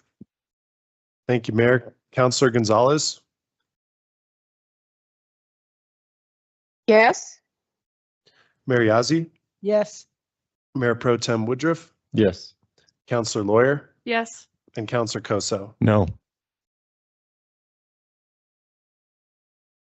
All right, and moving forward, we have 11.4, which is a resolution to authorize the city manager to classify expenditures within the Lodgers Tax Council determination funds. Good evening, Mayor and Council. I'm Gloria Platt, Chief Financial Officer, presenting this item with the goal of organizational stewardship. So first we will go through our agenda. We will talk about the review process and timeline and the proposal presentations, and then consider questions. So regarding the Lodgers Tax Council determination proposals, these were first presented on September 3rd by staff to the council during a study session. Then again on the budget retreat in October. These were reviewed next to the estimated funding capacities for further discussion.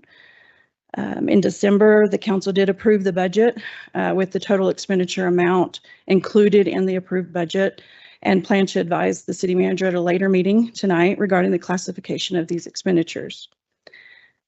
We do have some added proposals brought by Councilor Koso and prepared by staff. These are for Chapman Ski Hill artwork and interpretive signage, the parking wayfinding signage audit and strategy, and airport transportation. And so again, this item is for council to provide guidance on the designation of these expenditures for the council determination funds and the lodgers tax.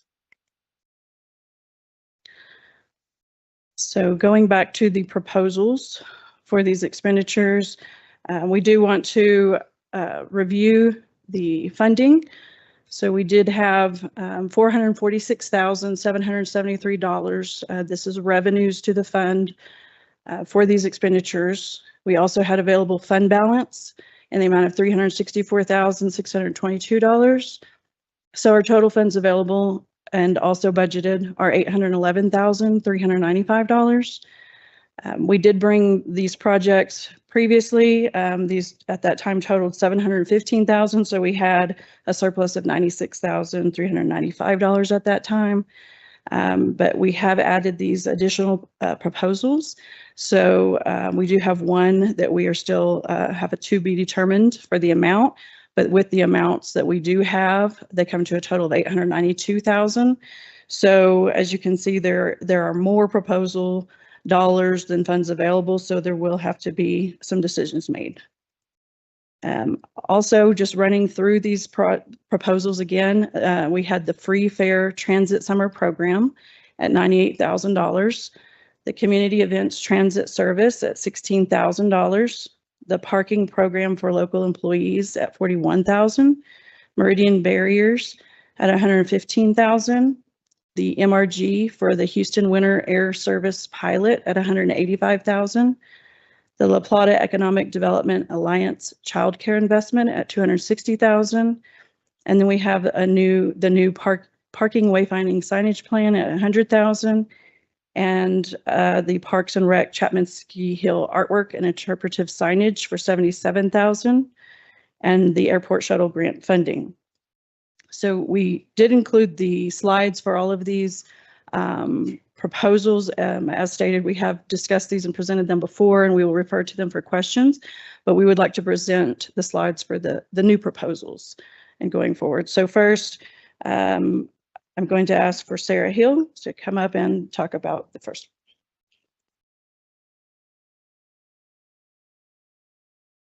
Happy New Year, Council.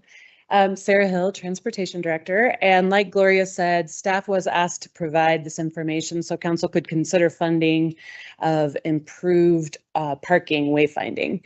This request does support the strategic goal of reliable infrastructure and community connectivity, as well as recommendations that were made in the comprehensive parking management plan that Council adopted in 2023. So that plan identified parking wayfinding signage as inadequate and lacking, not very generous, but accurate. It recommended improved signage as a critical need to direct drivers to our underutilized facilities, because one example that we do know is the Durango Transit Center. Despite being centrally located downtown and only $5 a day, we saw a 60% vacancy rate throughout 2025 on average. So this request would complete a wayfinding signage audit. It would develop the strategic plan for implementation. It would design the signs and develop a technical request for proposals to purchase and implement the signage. So the request amount here is based on an independent cost estimate that I conducted with peer communities and industry experts that have adopted similar audits and wayfinding strategies. Those include locally Breckenridge and Estes Park. This parking plan, or our parking management plan, does recommend completing an audit and developing a strategy prior to purchasing signage and just installing generic signage. The planning stage is crucial to ensure that the signs are strategic, consistent, that they comply with the MUTCD, that they are effective at guiding drivers to our facilities rather than just creating a visual clutter. So the audit and strategy will consider things like vertical clearances, driver decision points, sightline obstructions, turning radius, lane alignment, lighting, all of those kind of things that require field testing and observation rather than just layout drawings for the signs. It also considers behaviors, circulation patterns, driver reaction time, alignment with pedestrian wayfinding, and more. So this request is for the upfront investment in an audit and strategy for the purpose of protecting public dollars, doing it right the first time, and improving the parking experience. Questions now or move along?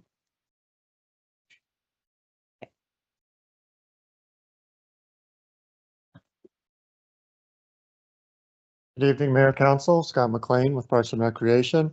The budget proposal we have is for a art piece and public educational sign at Chapman Ski Hill. This is under safety and quality of life.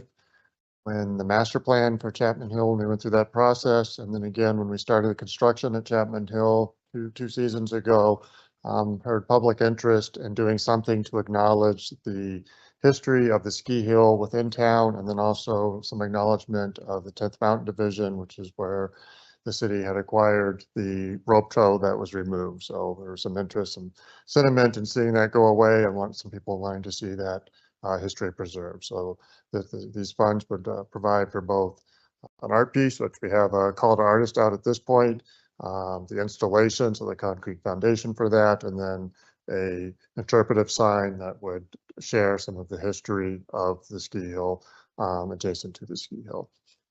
Funding for this is currently included in the 2015 tax for 2026.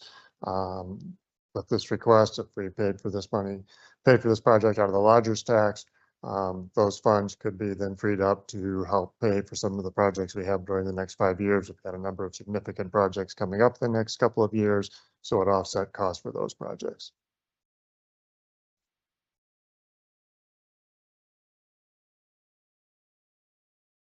Good evening, Mayor, Council. Mike French, Prosperity Office. The proposal that we put together was focused on airport transportation, aligns with our strategic plan, specifically reliable infrastructure and community connectivity. The community need is there's no existing reliable public transportation to and from the airport. It's something that is a growing concern. The expected outcomes and benefits would be a solution that would benefit parking requirements on-prem, create more sustainable and efficient transportation infrastructure, and improve visitor experience. The tourism alignment was transportation to and from the airport. It'd be a significant improvement to the experience getting back and forth to the location of their choice. The impact of inaction is no additional transportation solutions, continued increase in parking requirements that is growing as demand increases over time. The challenge that we had in coming up with a cost is the initial thought was to involve the hoteliers to expand their shuttle services. I reached out to both Zach Burns at DoubleTree as well as Jeff Lyman at Holiday Inn. Both those entities have historically had transportation services. Prior to COVID, they actually had transportation running to and from the airport for their patrons. At this time, the only entity that's continuing that service is DoubleTree, and they're using it to transport crews as a result of a contract with the airlines. In speaking with Mr. Lyman at Holiday Inn, he is soliciting for a contract with the airlines, but he does not have one, and so he is not operating his shuttle service. When asked if either one of those would consider expanding their shuttle services to include not only patrons, but also potentially increase to residents as a park and ride, the answer was no. The reason being the cost to ramp up a service like that and staffing, the liability in terms of insurance, and then neither of their fleet right now is in a condition that they think that they could expand use and capacity. So it was difficult to find a cost or a solution that involved hoteliers. I also reached out to Tori over at the Strader and asked if we subsidized or did something, would they be interested in increasing or starting a shuttle service? And the answer to that was also no, for the exact same reasons, insurance, staffing, and liability. So the only option that I think we have that would actually create an actual dollar amount is to maybe put out an RFI and see if there's an opportunity for a public-private partnership with any third parties that have already an interest in terms of entrepreneurship in starting that kind of solution. Could we somehow subsidize or incentivize that kind of solution? But right now it's very, very difficult to put a cost figure around a solution that doesn't quite exist yet.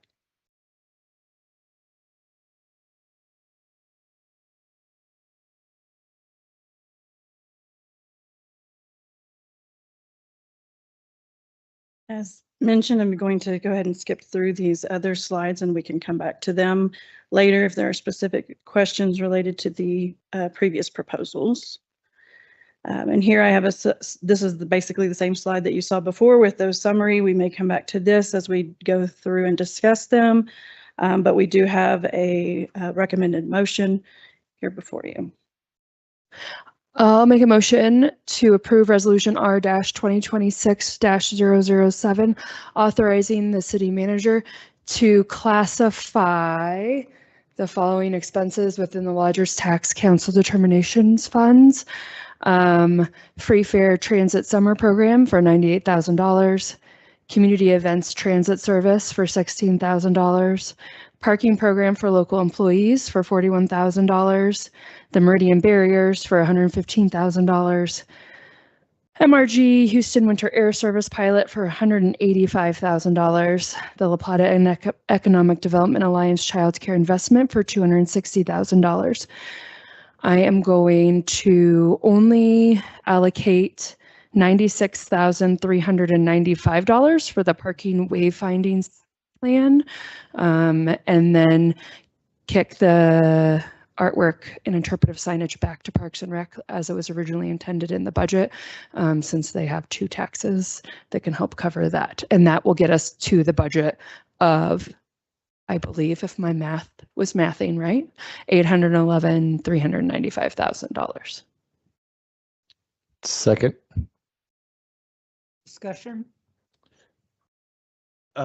Sarah, does 96,000 get you most of the way? I mean, obviously that last 4,000 doesn't get you across the goal line. Yes, I think we can work with that. You can work with that. It's only $3,605. Yeah.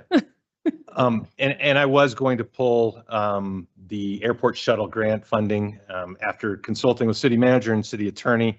I was going to pull that and would like to amend the motion to include that in 2026, staff is directed to engage and work with the Tourism Advisory Commission in presenting to council funding and operational elements needed for shuttle transportation support from Durango to the La Plata County Airport. Okay, so that we work with the Tourism Commission, because that was going to be my comment, my point. Like I like that we're working towards something. I think it's important. I think we're one of the very few airports that we fly into and people are just stuck there and you just don't, and people don't know. So I think it's important we do it. I don't think that we're ready for it right now. I feel like we could work with the county as well.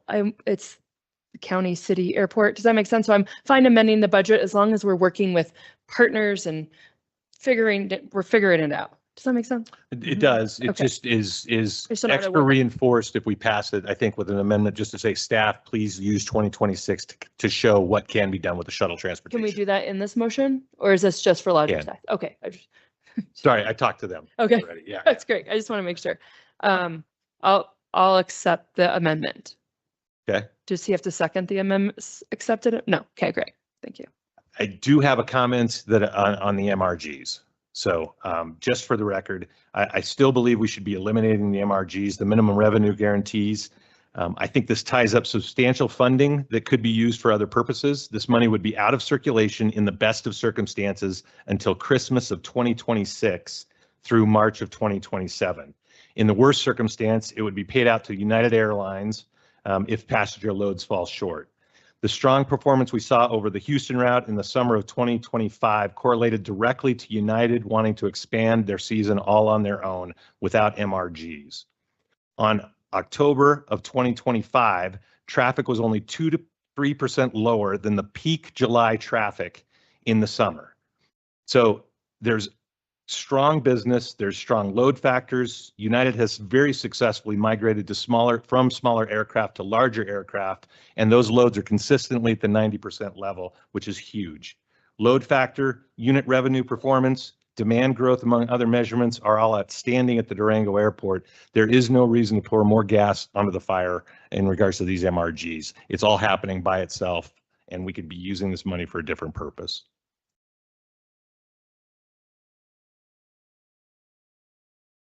So I'm going to propose a motion that we eliminate the MRGs. Well, you can propose an amendment to my motion. You're right. But sorry. I say no to that. You know that. I knew that was coming. Okay. Oh, Okay, Shirley, do you have any questions?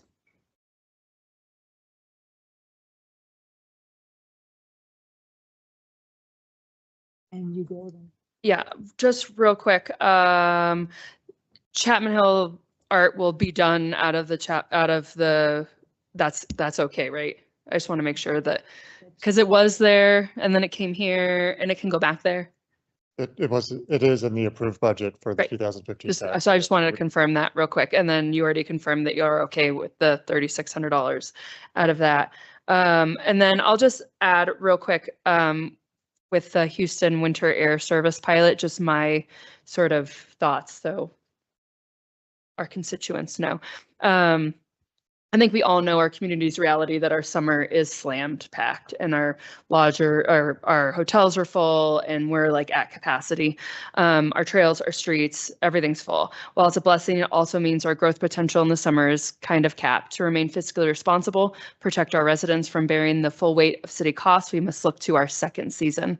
The Houston Winter Air Service pilot, it's exactly that kind of smart, high ROA project that we should be championing. This isn't just a flight, it's a direct pipeline to a market that loves Durango, but finds it difficult to get here in the winter. I understand the concern about tying up funds. However, the MRG is not a gift, it's a safety net. In many cities that use this model, if the flight is successful, as we believe it will be, the city pays little to nothing while reaping the rewards of increased sales tax and lodgers tax revenue from those visitors. It is an investment in our economic resilience. Furthermore, these lodgers tax projects as a whole are what allow us to maintain our quality of life. We are currently asking our residents to step up and pay higher utility rates to fix our infrastructure. By aggressively pursuing winter tourism revenue, we ensure that visitors are paying their fair share towards the city's success, which lessens the long-term burden on our local taxpayer. So that's why I support the full slate of expenditures. Thank you.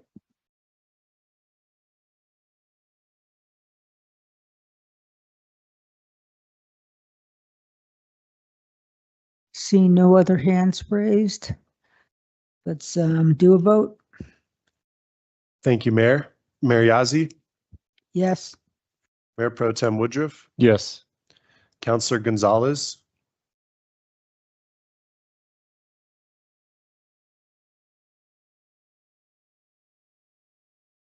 Councilor Koso, A slightly disgruntled yes. and Councilor Lawyer. Yes.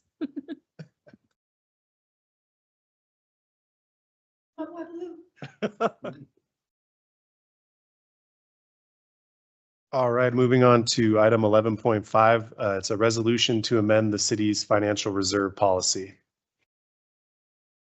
Good evening again. Gloria Platt presenting the item for General Fund Reserve Policy Review and Recommended Update with the goal area of organizational stewardship.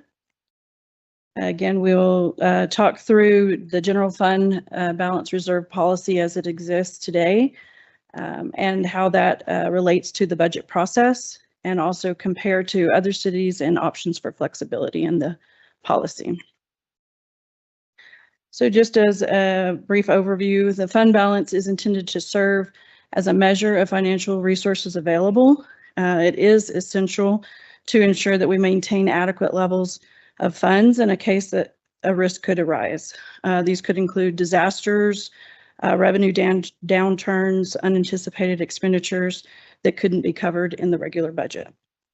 So our current reserve requirement in the general fund is for 25% of all expenses, or basically 91 days of such expenses. And so the idea is that if such events should occur, the city could pay for 91 days of operating expenses if necessary to mitigate such a risk. So some cities do have a tiered approach, may add a separate reserve such as contingency that's a little more flexible in addition to their regular reserve. We did talk through some of these scenarios at the budget retreat as well. And also as well some of the comparisons of other cities. Also, just as a side note, there are other measures that a city would take if such an event were to take place, such as holding on some one-time expenses, possibly hiring freeze if necessary, and other expenses that could have a temporary hold. We can also liken it to a savings account in our personal lives. We have money set aside to pay for things that may come up, but when something comes up or car breaks down, something like that, we likely first look to our operating account to see if we could pay for it first there. We might have to forego some things that we prefer to have in order to pay for that, but many times we would make those adjustments. And this is the same as with the reserve policy. So along with the budget process, the city manager brought a proposed budget that did meet our reserve policy of 25% of expenses. We did also have the goal of investing in our city workforce. So that budget did include market adjustments for personnel. And in doing so, there were some decreases that had to take place in the budget to ensure that we could meet that reserve and also to meet our goals of investing in our city workforce. We did highlight some of those reductions at the budget retreat as well. A high percentage of these were in our larger departments, such as police, parks and rec, and public works. Some of these were for one-time expenses, and others were for operating expenses. The departments, I do want to note that the departments have been strategic in looking at some of these expenses and finding various funding sources, whether that be grants or savings and other contracts to be able to fund some of these reductions. So we would like to ask now that council consider, is this policy that was adopted in 2021 for 25% or approximately 91 days of expenses, is this still the appropriate amount of reserve? And there are other options that may provide more flexibility. We did talk about the other cities, and this is a range from 10% to 25%. This really is finding that balance between having a operating reserve that will meet risks that may come up, as well as having some flexibility for the council as well. So staff does recommend changing the policy to be based on operating expenses and exclude from that calculation capital expenses. And also staff recommends a target range of between 20% and 25%. So this is equivalent to 73 to 91 days or 2.5 to 3 months of operating expenses and reserves. Again, this allows more flexibility for council while still providing adequate mitigation of risks that may arise. This is, I did want to mention, it's noteworthy that the reserve, we did discuss it as we issued bonds, because that is sometimes something that bond ratings agencies will look at. They really want to make sure that we are meeting or exceeding the level that we set in our policy. So we want that to be a level that we can meet and have a goal of exceeding. So looking at our current policy language, we have in bold here the recommended changes. The reserve, or it currently says the reserve will be equal to at least 25% of budgeted expenditures. And the suggested new language is the target reserve will be a range of 20% to 25% of budgeted operating expenditures. And I have a recommended motion for you, and we'll be happy to answer questions. Move to approve resolution R-2026-0008, amending the general fund reserve policy for the city of Durango, Colorado. Second. Discussion? Yes, Mayor, thank you. Gloria, thank you for presenting. Also, could you tell me the approximate dollar amount for the delta between 20% and 25%? Sorry, I did not bring that with me. Our current reserve is approximately 14 million. I think I had a slide that had our 5-year forecast on that I had showed during the budget retreat. And I'm sorry, I left that off of this presentation. Roughly 11.5 million would be like 20%, so like 3.5 That was the million. hypothetical forecast. Ish. We changed to 20%. Okay. And then, so maybe city manager, you could maybe also help out with this. By doing this, are we allowing more flexibility and having funds available for more expenditures, or, you know, what I guess, what is the genesis of this in terms of like what we are hoping to solve by amending this? Yeah, so what it does is really give the council more flexibility. So if you look at certain times where we know maybe we're going to have a tougher year, that we're allowed to maybe kind of go down to 23, 22%, understanding that we're going to have maybe better years moving forward. So it gives us that flexibility that maybe we don't have to do such a deep cut to meet a number of 25%. But it also gives the council that range to understand where do we want to be and understand that we're in this target range. So it'll never drop below 20. We still have 25% there. I think the bigger one that is a really big one is what Gloria is pointing out, is it takes out the one-time capital expenditures. So when we do one-time capital expenditures and we're having to make a reserve of 25% of something that's just a one-time, that's tying up a lot of money, making it only on our operating expenditures, which is what's going to be that annual portion, is more in line with what your target range should be. So this, I think, is going to be able to provide that flexibility annually for the council to maybe one year look at some of the bigger expenditures that we're having, where it might be an ERP system, some of the things that aren't what you would call big projects that people really know a lot about, but is really the backbone of our financial system for the city that we would need to replace. Maybe being able to drop down to 22% allows us to pay for that with cash, go ahead and take that out, complete that project, and then rebuild back in with that fund balance. If it stayed as 25%, you don't have that flexibility to be able to do something on a one-time expenditure such as that. I see. Thank you.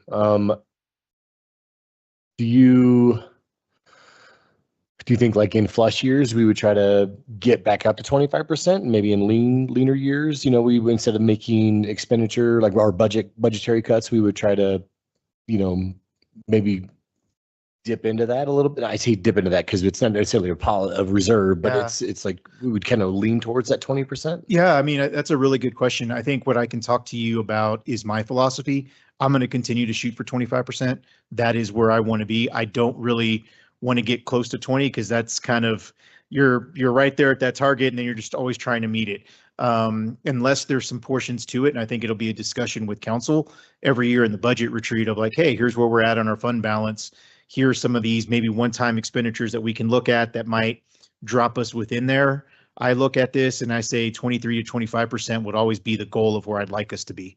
Okay, perfect. And then last question, if this were to pass, would we consider a budget amendment to cover the 3% budget cuts that we are projected for in 2026, or we just keep the budget the way it is and maybe float this into 2027?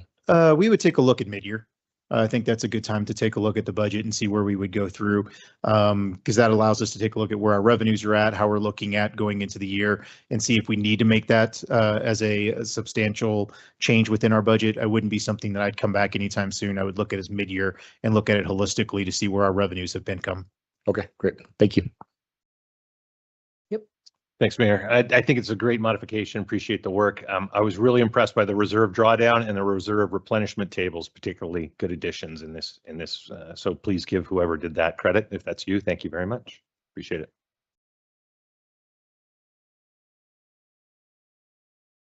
Okay, so my question is, since all departments had to cut their budget by 3%, if we would have had this policy in place, would we still have to cut the 3%? We would have had flexibility where I would have been able to present a proposed budget that may have not had to cut that 3%. Thank you. Shirley, do you have any questions?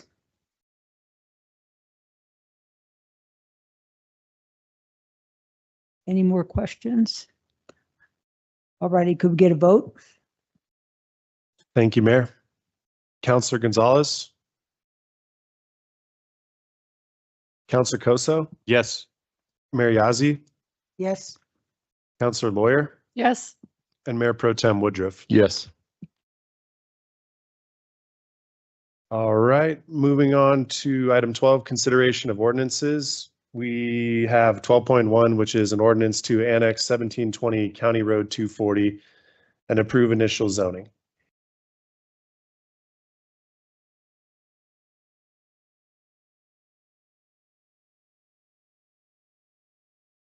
We kept it a little bit warm for you. So here is the recommended motion of approval per staff's recommendation and the CDC recommendation for consideration. Okay, so on your deed restriction, I noticed that you were what, 3 and 5 years, something like that. Aren't normal deed restrictions forever? Should I make a motion before discussion? Let me make a motion just real quick and then you can, yeah, sorry. I move to approve the annexation and initial zoning of 1720 County Road 240, parcel number 56651530051, also known as the Griego Ash Parcel 2, with findings that the project is in conformance with the comprehensive plan and applicable LUDC review criteria, subject to the listed conditions. Second. Discussion. Alrighty, so when you were giving the public hearing earlier, and then you mentioned that the deed restrictions would only be like 3 and 5 years. They should be longer than that. Weren't they supposed to be deed restricted forever? Otherwise, whoever buys that property gets the benefit of tax dollars, into the future. So. Thank you for the question. For the record, I'm Brian Devine, Housing Policy and Planning Administrator. We're going to have to answer that question in a little bit of detail, which is to say the Fair Share program design, as I mentioned, includes a couple of different levels of affordability. The standard Fair Share agreement, so that would be proposed and executed by staff, proposed by the applicant and executed by staff, includes one of 2 affordability tiers. In the for sale projects that have standard Fair Share agreements, those are required to be in perpetuity, those deed restrictions. And the reason for that is, as you mentioned, there's a substantial benefit to the initial buyer based on a price reduction relative to what the market price would be. And without the long-term deed restriction, there is a benefit that accrues to that initial party if they're able to hold on to it until that deed restriction expires. The Fair Share program design also includes this 150% area median income exemption. Because it is phrased as an exemption and not as a Fair Share agreement or a standard to reach a Fair Share agreement that would be executed by staff, there are some different criteria. The length of time for one of those price restrictions under that exemption is not specified in the ordinance. It is just a length of time to be approved by staff. In the procedures manual that will go to public notice later this week, there are criteria that the city will generally not approve those those price restriction agreements if they last less than 7 years. The reason that the manual does not require perpetuity in that situation is because the benefit in terms of a price reduction is much smaller, and the administrative cost of a deed restriction in perpetuity is very high. So there is a thought in, frankly, all of our housing strategies, but very much in Fair Share, that the administrative cost needs to line up with the benefit in the form of price reduction. The exemption requires, the 150% AMI exemption requires that every unit in the development be sold at that price tier, which means there is no market rate unit to offset those prices, which means it's really only suitable for projects in which a developer has found a way to deliver the units without subsidy, whether from the other units, from the city, from outside sources, et cetera. The applicant in this case has represented to us that there is no price reduction. This is the price that they're able to build and deliver the units for without outside subsidy. And so the benefit is really in owner occupancy, which is something that we need to promote in the city that's identified in the housing needs assessment and our housing strategies, is promoting more ownership opportunities. There is no price reduction, so the benefit is, or if there is, it's perhaps very small. So the benefit is very small, and so the administrative cost is designed to be smaller as well, with a shorter restriction. All righty, thank you for that explanation. Now, my point here is, since they're going to go at 150% AMI, and that's going to put them into the league of not needing any fair share subsidies or anything, why even go down this road? You're confusing the public. He should just be doing this out of just being a developer. I can't speak on behalf of the applicant as to why they made the proposal, the fair share proposal that they did. I can say in the conversations that we had, as you saw, they did prepare some other alternatives. And I want to state for the record that those other alternatives that were in the public hearing presentation have not been submitted as an official fair share proposal. So the proposal that staff has officially received is only this 150% AMI exemption. In conversations with the applicant, they preferred this over essentially, you know, what we have here is 17 units at 150% AMI. I do talk too long, but unfortunately it's a staff response. 17 units at 150% AMI. A traditional fair share agreement here would have been 2 units at 100% AMI and 15 units above 150% AMI. And the market does not have as much capacity for those higher cost units. In fact, they're sort of artificially inflating the cost of those units to cover the cost of the 100% AMI fair share units. So the ordinance provides them with this route, which is if they can do it all 100% at 150% AMI, then Yeah, they I can do it. understand all of that stuff. Okay, so my point is, how am I going to explain that to the public when it's really not a fair share and it's just a regular development at 150% AMI? Why doesn't he go down that road? Because how am I going to explain that to people who are thinking this is part of the fair share market when it's really not? First of all, I agree. I agree with the explanation problem that we have here, or the public information problem that we have. One of the amendments that we're looking at to bring to CDC later this month and then back to council is to restate this 150% AMI exemption as a compliance method, as opposed to say, these folks have proposed to be exempt from fair share. That's a very weird way to talk about this project. The reason that the exemption was adopted in the first place, or is included in the program design in the first place, is the city does have documented need, documented shortfall of housing all the way up to 150% area median income.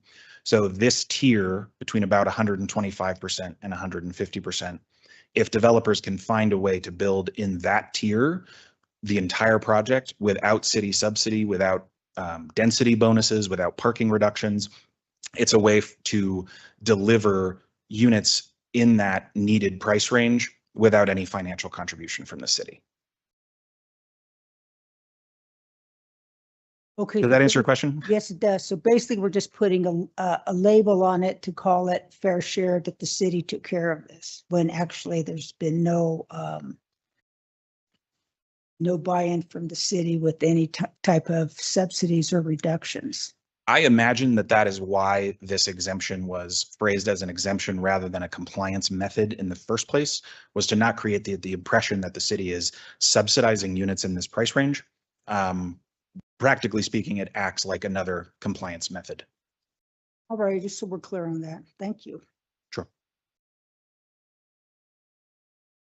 If the term is 7 years, what happens at 7 years? If I've bought at 150% AMI and I've maintained ownership at that point, after the 7 year, then I can sell it for whatever the market rate is. Correct. Okay. And then can we go back to that, the fair share options 1, 2, 3? And I apologize. That is the applicant's presentation and they appear to have left. And I'm not can't do comfortable that. presenting on their behalf. Gosh, I'm all done with questions for you then. Thanks. Brian, thank you again.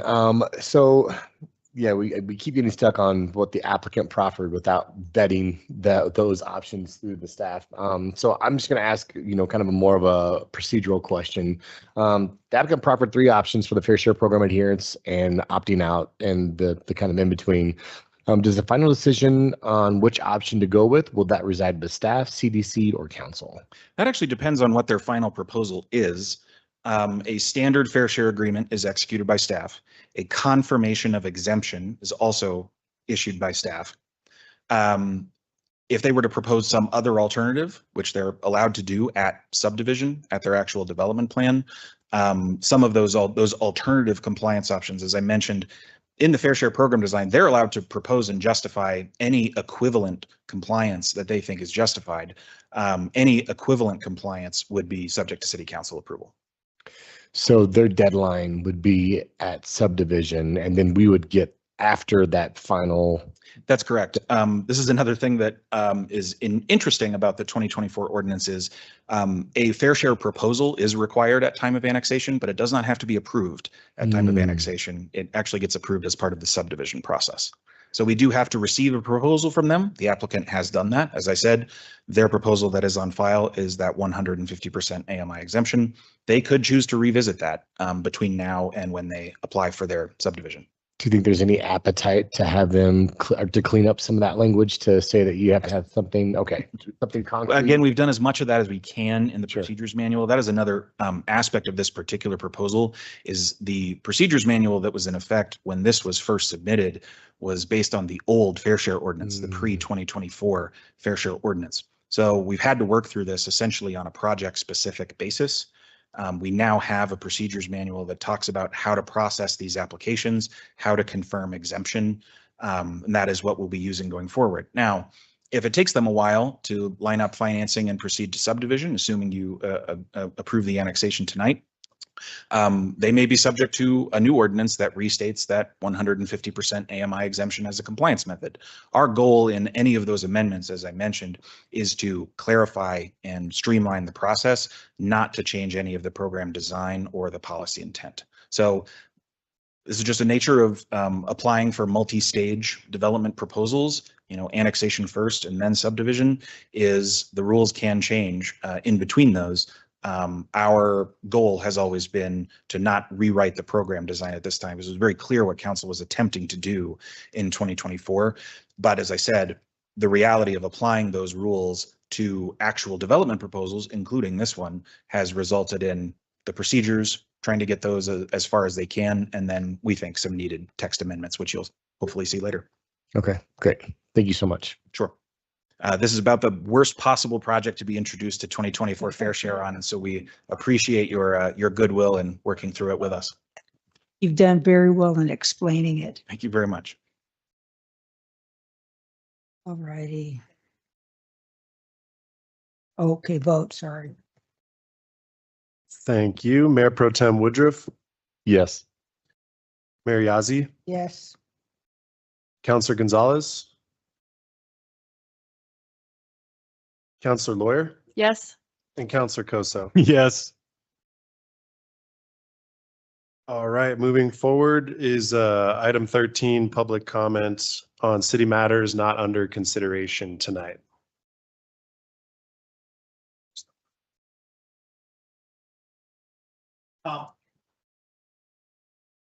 We don't have anyone signed up. And no one had signed up to speak under matters not under consideration tonight, so we can move forward to item 14, which is other new business.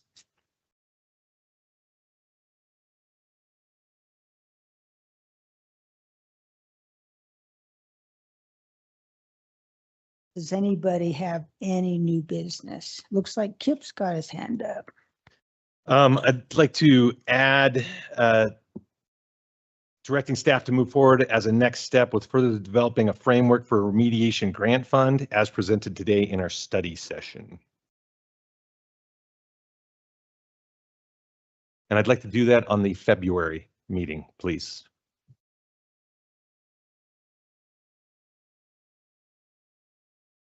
I believe, and please correct me if I'm wrong, but I think that's the next step we need if we want to continue this discussion. I'm going to continue to keep going. Yes, I would say that the February study session is the one where we're coming with you with the outstanding funding items, transportation, water and sewer.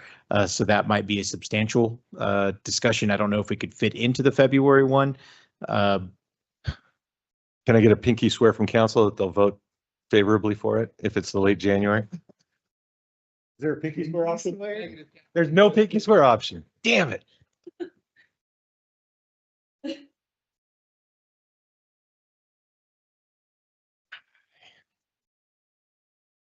A study session or If we can do it on business, I just need to move it to February. I can go either way.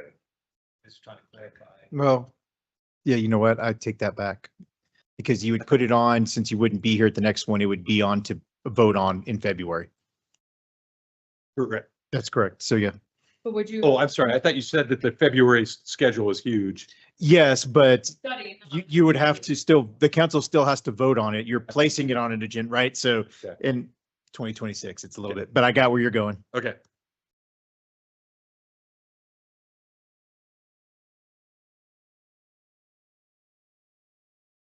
Seeing no raised hands, we're adjourned.